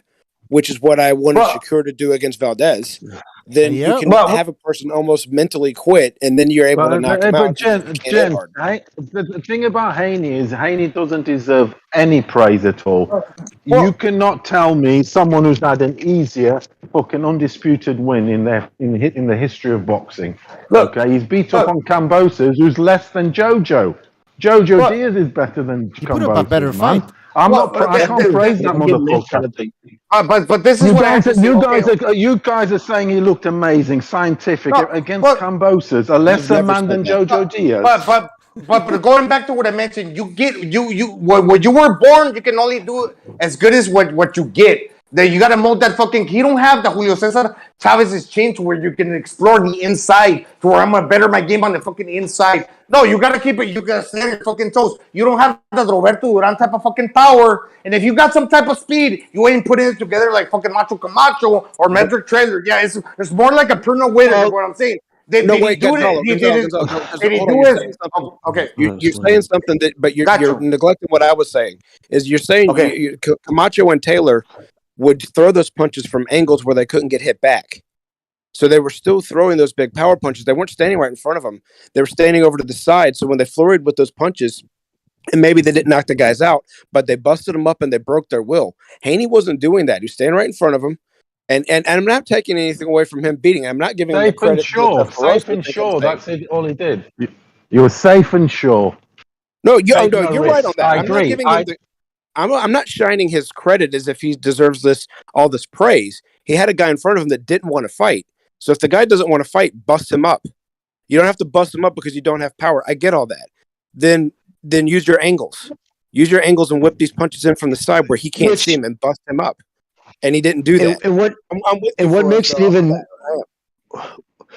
makes it even worse for me, the reason why I expected Haney to do more, when you turn completely sideways, did you see the way Kambosos was standing, all his weight over his front foot, and half the time completely turned sideways to his left hip was facing his chest? When you do that, when you're fighting, when I see a guy turn sideways like that, if I was sparring somebody, that eliminates like 50% of his weapons. He's not going to be able to throw he's only going to be able to do a dragging hook. So at that point, Haney could have jumped in from the right because he could have started really landing with his right, because the only punch you have in that stance as an orthodox fighter, turn that sideways with your weight over your foot, is the check hook. And he's too short and he's too slow. Haney could have been landing right hands on him all night. And I was just surprised he didn't. Did you guys see Haney falling over his feet, by the way? He was falling over his feet. And motherfuckers out here saying he's got the best footwork going in boxing. He was falling over his fucking feet. And let's not forget, that was a fucking knockdown. That was a fucking knockdown, by the way. That was a knockdown. I'm going to say this one thing about knocked down. You do realize this, guys. Haney got knocked down in that fight. I'm going to say this about Haney. That was a knockdown. Let's talk about the knockdown. Was that a knockdown or not? It was. I can't remember. I should underneath the elbow to the body. David Haney. Do you remember this? The knockdown? Why is nobody talking about the knockdown? When was it, Paulie? Kambosos knocked him. But let me say something. David, let me say something. Look at it properly. Look at it properly. Watch it properly. Left hook underneath the elbow. In regards to Devin Haney's skills, he's not no Money Mayweather in the sense that was fucking Pretty Boy, then it was Money. Pretty Boy was knocking a lot of fucking fools out. But when Pretty Boy became Money, the fights, as dominant as fucking Mayweather was, they were kind of close. He wasn't like fucking like getting the unanimous decisions. For now, Haney is not a Pretty Boy. He's merging straight into fucking Money, but he's still getting like unanimous decisions at this weight class. Can he still keep getting the unanimous decisions when he moves to 40 and ultimately end up at fucking 47? That in the end of the day was still free the bills. Gonzalo, that's how they're judging fights now. The judges now, it's on some fucking the back foot stuff. You hide behind the jab and you fucking box your way easily. Motherfuckers are not getting rewarded for body shots, nothing. No, we're not. We're getting into it more than ever. What happened to the body shots? No body shots. Hey, brother, it's getting worse now. Okay, it's getting worse. Motherfuckers are not getting rewarded for body shots. Nothing. It's jab, jab fest. I think it's getting better actually because this is the Mayweather era. Fucking Canelo is. We want exciting fights, but at the same time, we're gonna fucking hold Haney's feet to the fire. To where if you fucking run a lot, you're not gonna get the benefit of doubt. Like Mayweather. But the thing is, Gonzalo, it's not gonna get better when you've got. It's not going to get better when you've got champions like Haney and Shakur. They're naturally going to get fucking gifted, aren't they? They're going to get looked after, essentially. What Shakur is different. What Shakur is setting the line. He's a left-hander where he's staving you off with the power, with speed and timing, that if you fucking cross his wheelhouse, he's going to catch you. And he's going to grab you. He's going to grab you. He's going to grab you. He's not going to grab you. There's a lot of grabbing. And he gets a bag more than Haney, bro. Who did you pick to win that fight? I'm just curious. The dude with the UK accent. Well, I wanted. Let me tell you, I wanted Kambosos to win. My heart, and I put money on him. I had $100 on him to win. However, my put a bullet to my head, like I said on podcast. The wise man put a bullet to your head. I said, Haney UD. But I let my nuts hang and I put money on Kambosos. But everybody knew it was going to be a UD. We knew it. Well, let me let my nuts hang. Let me live for a fucking second, dude. I feel that I can't even talk about like Black American fighters when they're doing, as far as like a boxing fan that I am, whether the style is not pleasing to most people, when I speak good about them, motherfuckers have a problem, and I fucking hate that because for me it's about. Gonzalo, listen, Gonzalo, these motherfuckers are cancer to Gonzalo, not him. Gonzalo. What you mean? Who did that? Who did that when you like? Not you. I didn't mean about you. Like LDBC or what? Yeah, the LDBC. Well, a lot of people in the sense that, dude, can I give credit to the Europeans or the blacks? Because I'm American too. And first of all, if Canelo ain't doing it, if like the Mexicans are not, because everything changes. It's not always going to be a fucking revolving door. The sun's got to. You can't listen to it, brother, man. Some people, remember when they used to fucking always, always used to pump up the Mexican fighters, which wasn't true. The thing is, dude, right? I used to take it to just listen. Don't fight people's opinions, dude. And if you fight them too hard, it gives their opinions strength. Where the fuck are you guys from? Yeah, where the fuck are you guys from? And can we share a little bit of something when we like boxing? When you come into these fucking platforms, Gonzalo, not you. But Gonzalo, the problem is you got motherfuckers out here fucking getting all fucking boots this, boots that, boots this, boots that, and we got motherfucking Virgil, the killer, but he should be getting the shine. We should be saying Virgil got the Monton He's jab, American. best jab in boxing. Power, knocking dudes out, and next thing, every fucker's pushing boots up his anus. He's good though. He's good. Virgil or he's good as well. But I think Virgil has been tested a little bit more, but we'll see what happens. Yeah, Ennis is a big guy. Ennis is a big guy. But if you remove Kavaluskas from Ortiz's career, what's the difference? Is Hooker, Maurice Hooker, no? Then Hooker? Yeah. Is Hooker really that much better than it's over. Got a much better resume. Come on. Got much better resume. Another thing is Gonzalo. Gonzalo, guys, one at a time. So I'm going to ask my question. Remove Meme Machine, Kavaluskas from Ortiz's career. You can't really do that. I know that's already happened. But remove that from the side. And then compare the resumes and tell me how Ortiz's is that much better. No. It's close. It's close. No, there's no difference there. Well, it's not that. It's not. Nothing's there. So go one opponent difference. I mean that's not a lot to me. Well, I know, but you know what though? It's true. It's one opponent, and you're 100% right. You take that away, it's nothing. But what the difference is, and again, I'm a big Boots fan. That kid's got some natural talent. He's scary. The only question is, can he take the shot? Yeah. Remember that because Kambosos, he tires out. That's his.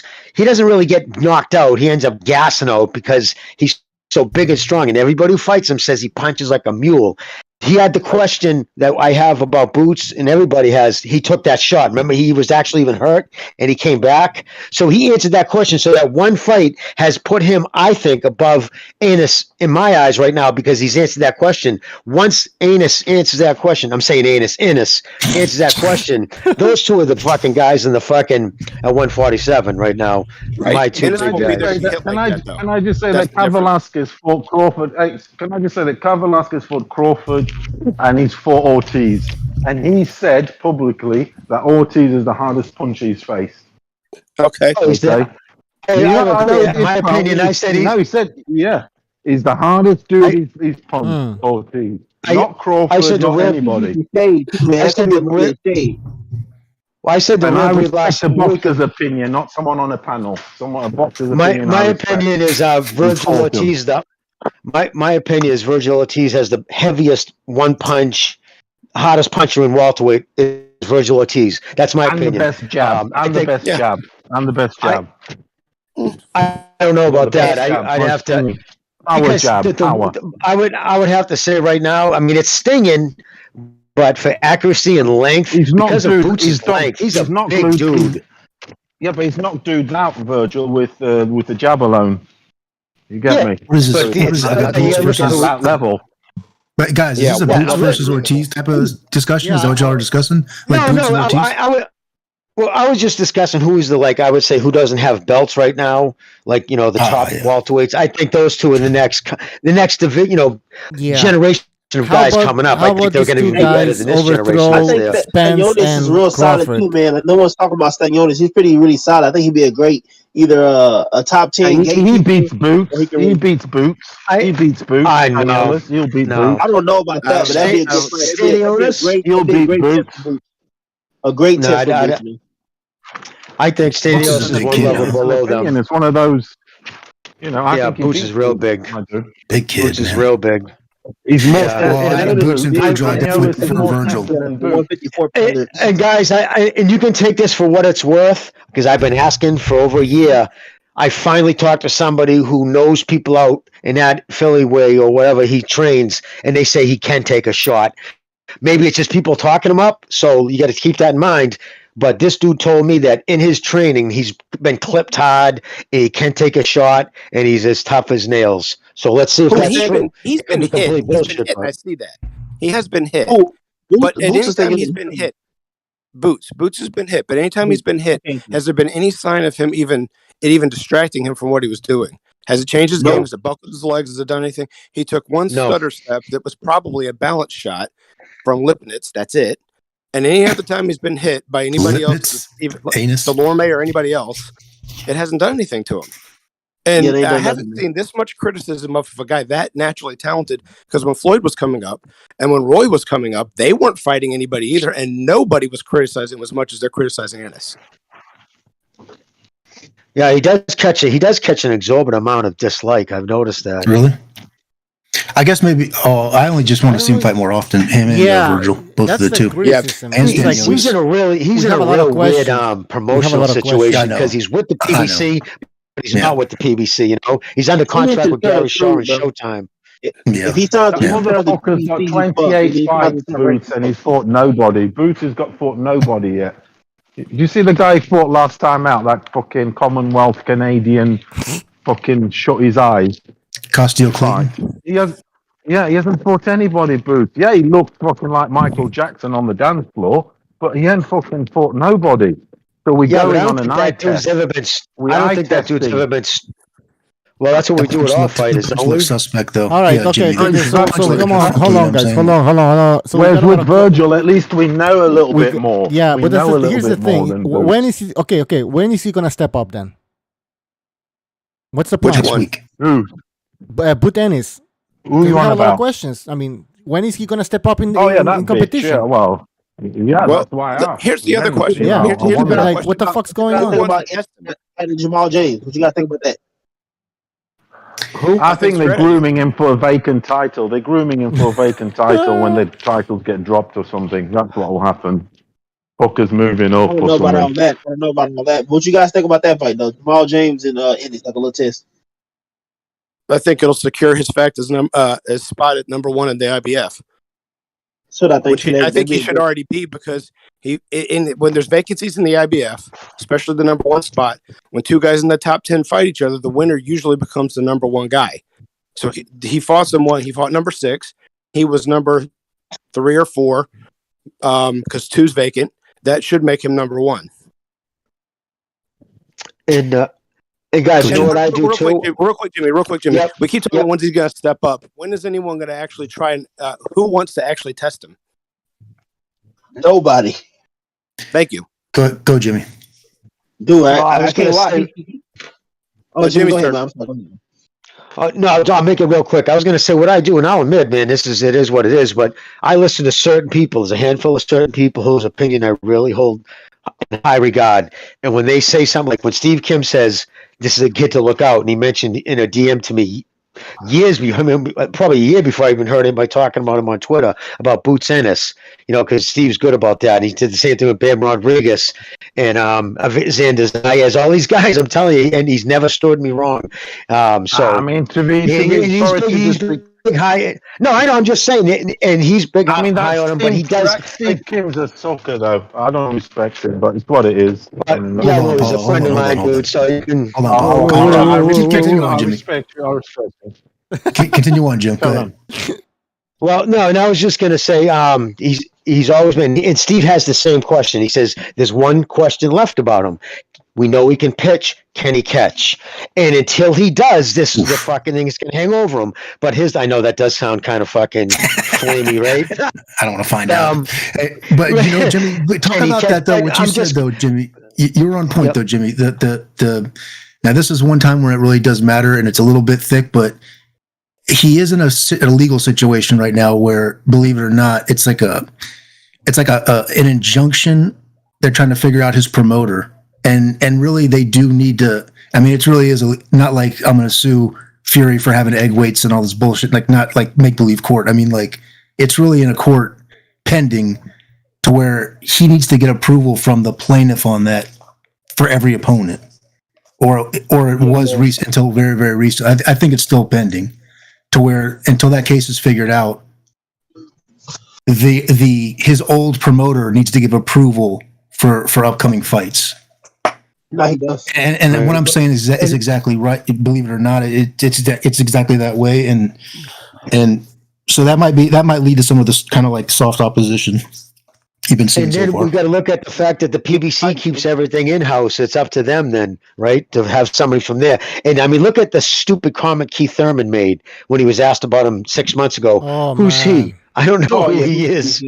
Are you surprised? Are you surprised? So bad for Boots, Are you man. surprised? To be real, Garcia, with the 154 to just avoid him, bro. But that fight was possible, but he went to 154. So I'm like, what the hell? Oh, he would fucking. That would even have been. Come on. That would have been a fucking. He would have slaughtered DSG. That fucking slow prod. That Ennis wouldn't even want that fight. I would bet. I would imagine he'd be like, dude, come on. He actually did. He was going for a good test because probably a Philadelphia thing too. In a name. Oh yeah, definitely. Right, name, and from the same. Yeah, plus they're both in Philadelphia, so it's bragging rights, that type of shit too. But that's not even fair. To be honest with you, in my opinion. That'd be a big step, but the thing about it is like what you don't want to see is you don't want to wait and see these. I'm gonna call him a prospect. I don't know if he's got a belt or what, but I don't want to wait for a prospect for a year and then like. That Costio Clayton shit looked a little bit suspect, That was fucking bullshit to me. That's the plan. That's the fucking plan. I'm telling you, that's the plan with these guys. They're gonna wait for Ennis to he's just gonna fight the same level of competition we've been seeing right now, and then they're gonna hope for him to get a title shot. And when that fight comes, they're gonna build it up. They're gonna make you believe it's the greatest fight ever. You're gonna watch history or something. But he's not gonna be fighting a real champ. By that time, Crawford and Spencer are gonna be long gone, man. Well, but them dudes are like in their early they're early 30s. What I'm saying, look at Munguia. How old is Jerron Ennis? 24, 25. Munguia, he's 39, 5, 20, fucking 40. He did like 6 title fucking defenses at 54. Now he went up to 60, but okay, now we're saying take the fucking training wheels off if you're fucking Exactly. Because once you get the title, you have no fucking excuses. But with Jaron Ennis, he don't even got the title yet. But we're saying we demand a whole hell a lot more than the guys that are already champions. And I know two things are not created equal, especially when they're in different weight divisions. But as far like I mentioned, and I prefaced it in the beginning. Hold on, let me finish. Crawford and Spence are 30s, while this dude is fucking 25. He's ready. That's what I'm saying. Hold on. Logical. Go ahead. Was that Gonzalo or Bucho talking? Who was that? That was Gonzalo. It was Gonzalo. Bro, that was such a great point, man. I cannot deny it. That was a great, excellent point. Because we had people still kissing McGee ass. I went to Days and I told people, hey man, you gotta start making this guy fight people. He going to Tijuana. No. They're ducking him. You're talking rubbish. Charlo ducked him. I'm sorry, you're talking rubbish. He's been ducked. Why Charlo don't fight him? Charlo could have fought him. I guess what? He did. Well, McGee ducked Andrade then. How about that? You want to talk about that? Charlo should have fought him. Why didn't you fight him? I'm talking about Andrade there. No one wants to fight him. Nobody wants to fight Munguia. No one wants to fight him. Right, That's why he's got to fight this Andrade wanted to fight McGee, bro. Come on now. But my basic point. But what my basic point of what I was trying to say, once you're like, especially where you were a champion in one division, but then you're fighting in another division. Once you're a champion, there's no more room for the fucking excuses. The fucking training wheels are off. But when you're a prospect along the same, Munguia and Ennis are about the same. But we're saying, Munguia, he got a title to where when you get the title, okay, that's what it is, right? You fucking guy, you got to face the best guys that are out there. With Ennis, you expect him to fight the best guys because he's ready. But at the same time, if he ain't doing it, are we demanding that more because we believe that he's talented, that he should fucking like step up? Yes, I agree. But Custio Clayton and the other guy, they're pretty good. Are they smaller? Yes. But do you think that these guys are fucking chopping at the bit to fucking face them, the champions? Crawford, not even a fucking key. That dude's ghost. So who's left in the fucking middle of the rankings? I think that kid he fought last time, I think wanted to get out of that fight. Like he was looking to get out. I don't think the knockout. I think he acted. Yeah, I think he acted more hurt than he was because it was one-sided. It was a one-sided beating, and I think he was looking to get the fuck out, get in there an early night so his face doesn't get jacked up. But what I like about Ennis, man, is he's never out of position. He never lets his power punches pull him out of position the way Ortiz was doing it, and I got to give Ortiz credit. My one thing against Ortiz is he's still got to start throwing change-ups. He's got to stop throwing everything with such bad intent. Jimmy. But look at the levels though. Motherfucking Boots hasn't fought anybody though to test him. He can look spectacular. But who's Jimmy. Difference in their quality of competition. We just established. I mean, he does look electric. And there's no difference. He just said it. Are you listening, dude? He just told you, take away Kambosos. What's the big difference? It's really nothing. And then he agreed with me on top of that. He hasn't fought a hooker then. Okay, he hasn't fought a hooker then, for instance. Say something to how is Hooker better than Lipnitz? Sorry if I'm fucking wrong. Sorry if I'm ruining like the conversation like right now. Not necessarily that I'm fucking ruining the show, but I wanted to get back to Jimmy right quick when he said that Ennis is never out of position because I'm kind of like a fucking boxing nerd, and it might rub some people the wrong way. I'm a little bit of okay. Watch, he's never out of position, and this when people say, "Oh, Ennis gets hits," when you can slip a punch by a little rather than a lot, you're in position to get your shot back quicker and zoom that fucking punch right back to that motherfucker because you slipped it by a little. Once that fucking missile left the station from your fucking opponent, boom, and you can slide it, you can get yours back. That's all I wanted to say. Okay, but never mind. You're saying Virgil does that. You like that. I mean, Boots does that, and you like that. You're saying that's positive. Plus, he's got the legs. He's got the leverage to land with a lot of like. So we're gonna take that space back, dude. If the short dude missed by a little dude, and I'm fucking anchoring and cocking back, and dude, I'm dropping the fucking hammer and with a lot of fucking advantage. It's time for these guys to step up. Listen, we're not even getting the champions to fight each other. We're not seeing Crawford against Pence. So if we don't get Spence and Crawford, I'm not interested in that fight at all. That fight's fucking out of date now. Move on. I'm not interested in it. It's out of date. It's That's the attitude. That's the attitude you got to take guys. with boxing, man. It's not Floyd I mean, really, you Pacquiao. can't unless No, you it enjoy is. It's being out told of no. date. Do you know what? The Pacquiao Mayweather fight, no lie, and I love boxing as much as you guys. I have not watched it yet because I was not going to subscribe to that shit. I have not watched that fight, and I won't do. And it's going to end up being the same with Crawford and Spence. Yeah, I'm not subscribing to that sort of shit. It's out of date. You and Gone. Jimmy. Fight Ortiz. Making a statement. Hardcore. Yeah. It should have Out taken of date. place 2 years ago. I'm Yeah, totally Thank over you. the. Thank you. No, No, I'm as totally I said over about the Pacquiao Mayweather, Jimmy's the same way. He said, "Fuck that, I'm going to play hockey." The thing about it is this: No, he had to go to a meeting, a Halloween, dressed up like a Halloween ghost, but it wasn't Halloween. Now, listen, let me just say honestly, it's the nature of boxing, and the way Paulo said it about Spence and Crawford. It's fight Ortiz. You almost got to be like that with all these guys. You just can't fucking beg them and beg out loud. And When is Spence going to move up? Motherfuckers put Spence above a new and all these fighters. When's he going to move up? He's calling out That's Charlo. insane. He's got Spence and Charlo on his radar. But going back to Ennis, sometimes you can even take a punch to land one. What I'm saying, you're not doing a concerted effort to be like, look, get out of the fucking way out of a punch to where like your feet are all over the place. If sometimes you can make another fight miss, oh, guess what? I'm in position to catch you back because I only slipped by a little. I'm not fucking like swerving all over the fucking ring where it's going to take me time to get my legs back to think wilder. Get my fucking feet back into position. Never mind fucking align my body to throw a punch in real time when we're exchanging punches where I'm going to fucking catch you based on fucking timing. Get it? So that's what I'm saying. And then sometimes gets it when you said that, Jimmy, when you said that he's always in place to punch because he's looking in the dead zone. He's willing to allow maybe to get it. He's willing to get caught by a punch to whether he might not have a greatest chin or to where the greatest defense. He's staying cold, cool, and in the pocket. So when that punch never gets by his head, he can take that space back. That's all I'm saying. And he's got great athleticism too. Yeah, he's a very good athlete. He's the best athlete at welterweight, that's for sure. Oh yeah, well, especially and he can't do nothing about his skin color. He can't do nothing about the color of his skin either, guys. I mean, let's not pull that against him. They say he's fucking deadly at basketball. They say he never loses. Like he's supposed to be really good at so he's probably a great athlete all around. You know what I mean? But with Triple G, like you look at Triple G, like two great jabbers. Triple G isn't that.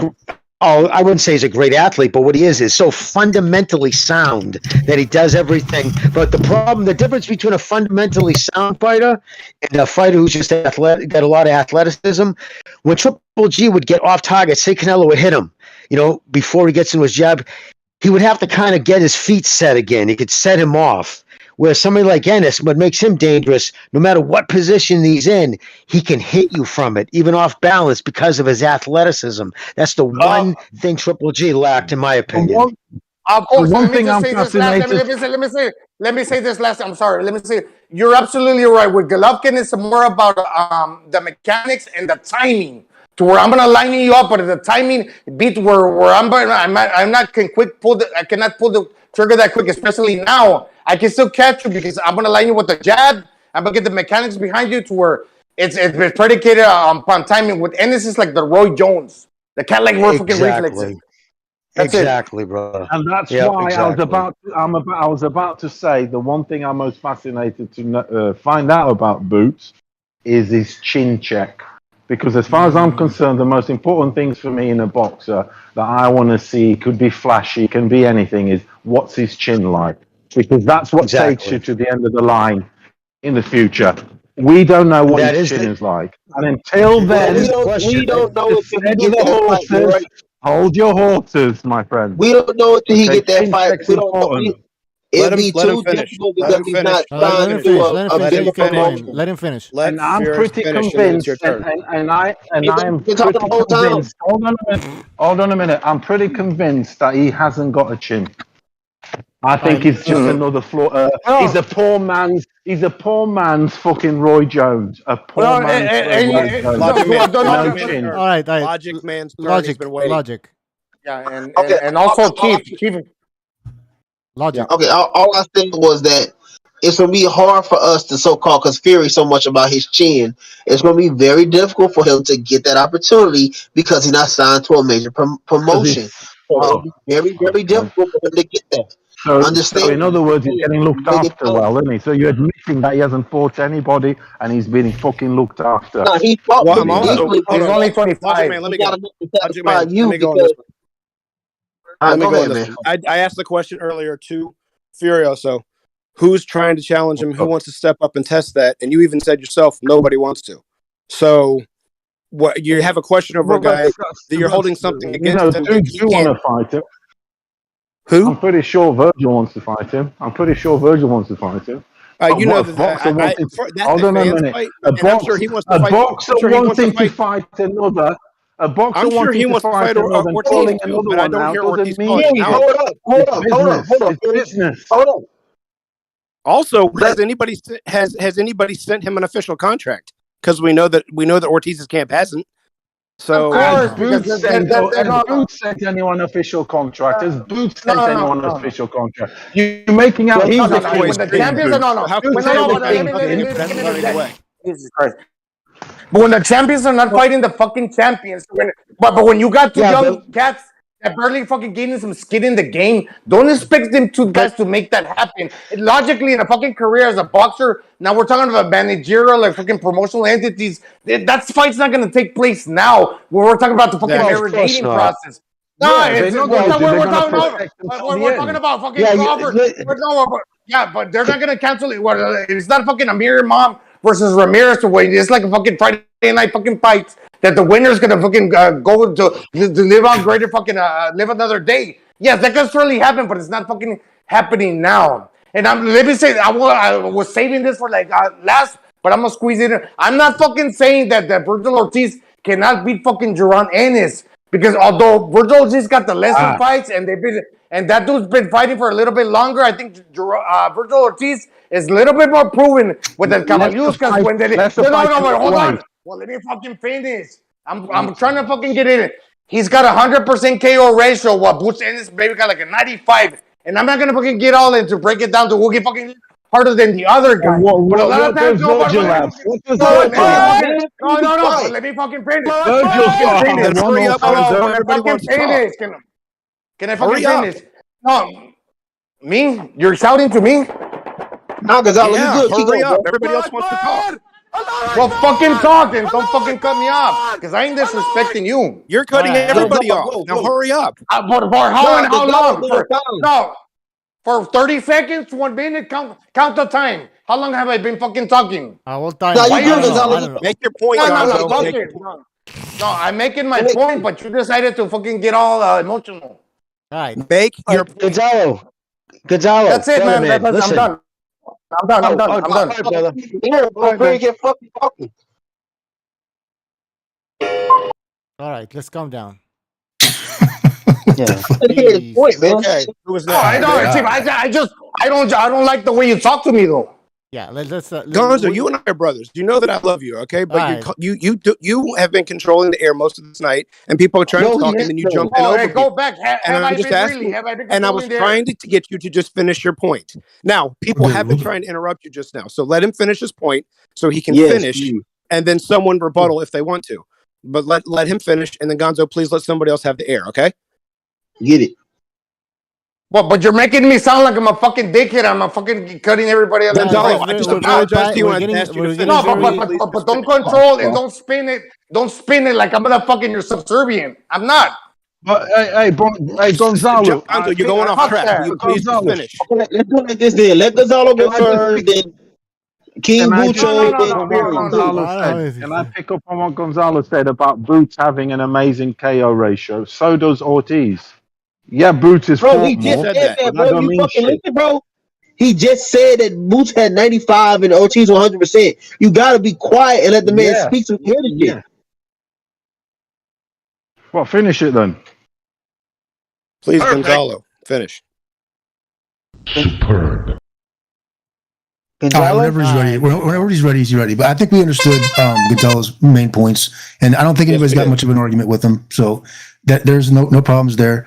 We all want to see these young guys get get their chance and get moved along. And if it gets held up, that sucks. So yeah, it's the state of boxing. If he's a Heyman fighter, then that's going to be up to who, and you know exactly what I'm talking about. I'm pointing at my arm right now. Just kidding. Even if Boots was with Golden Boy, you would be if think about it, put yourself in their shoes pragmatically, you'd be a moron right now to match Ortiz against Ennis because neither one of them have a belt. Like that's a fight of two of the, if everything goes according to fucking Hoyo, should be the big fight in a couple of years. Two champions who have all the belts. To have them fight now would be silly. You know what I mean? Exactly. To have them fight now would be silly. People were saying that too much about them. Oh, Boots to fight Ennis. I said Boots to fight Ennis. Ennis to fight Ortiz. But they're not looking at each other right now, bro. They trying to make their own legacy their own way. They're trying to get a fucking belt. Exactly. Why would they fight each other? Stupid. That doesn't make no sense. All right. So if we're talking about if we could have it our way, if that's the question now, like if this all the legal shit and the Heyman shit's aside, honestly, to be real with you, that's the two. That to me seems like a Pacquiao and Marquez number one when they're both prospects, really. I'd put that fight sooner than I'd put him against a veteran like Spence or like someone mentioned Garcia before. That to me seems like I'm sure he could do it. You know what I mean? But like honestly, if you had to put him in tough with somebody, I'd put the prospects in with each other. It might be a fucking burner. You know what I mean? It might be a great fight. And who knows how it would go. Shit, Pacquiao and Marquez were like fucking kids when they fought that first fight. Yeah, and, they were also Okay, can I say something now? Champions? Okay. Can I say something? Like, look at Pete, the cadence that he talks. I'm basically taking the same time, fucking air time, just because I talk like the micro machine guy and I share a lot of fucking passion. Then when I speak and I fucking rile you and get you thinking you want to fucking cut me off. Am I not a contributor right. I'll to the take fucking every platform? one of you. Sorry. Why you guys Piece of are trash like on. that? Wait, guys. It's between me and Gonzo. It's between me and Gonzo. Let Gonzo talk, and I want to speak back to him, and let's just cure this out. Furious, please let us talk. Go ahead, I just Gonzo. condensed it in a fucking nutshell. And okay. I've never discredited what you bring to the show ever, and I never will. And you and I are friends off air, so we got a little beef right now because we were both up and talking loud over each other. But I've got nothing personal against you, and I never have. No, because we share something in common with the sport, and I'm not trying to take we share away. more than that. We share faith in other things too. You and I are brothers, and we talk off air. Nothing's personal here. We're just talking fucking opinion. Bro. Just let us finish. Let us finish. Exactly, Gonzo, I got nothing against you. You two are love making, though. You two are love making. Let's Fury, go. you're the other one that's been contributing to this. Will you just let us finish, please? All right. So Gonzo, I got nothing against you. If you thought that I was discrediting you, I apologize because that's not what I do to you. Okay, and you know that I have respect for you. All right, I'm done for a while. Please speak all you want. Well, in the end of the day, I just wanted to bring some boxing points, whether they're good or they're excellent or not. I was mentioning some things in regards to like the fighters, and if I got a little bit overbearing, I was just keeping it to that. So if it's fucking emotional or it's like it's not about you and me, it's not even about the fucking like what a lot of people want to. I'm all about fucking technique, the styles, and boxing. And that doesn't mean that I don't have that I don't respect y'all because I fucking do. But that's basically all that I wanted to say. Okay, well, let me just say one thing. I'm not trying to speak anyway. I've been sitting more than anybody else, bro. First off, Gonzalo and I believe Chief, right? If I've got this right. You guys are only arguing because the Fury wouldn't shut up. I'm listening to the conversation. Fury just kept on talking. Gonzalo wasn't having a rant, dude. Like literally, Fury kept talking and wouldn't take turns. As simple as that. But let's get back to boxing. Let's take this one by one. And Fury, please chill out, bro. When people talking, don't talk while they talking. Wait till they're done finishing their sentences, man.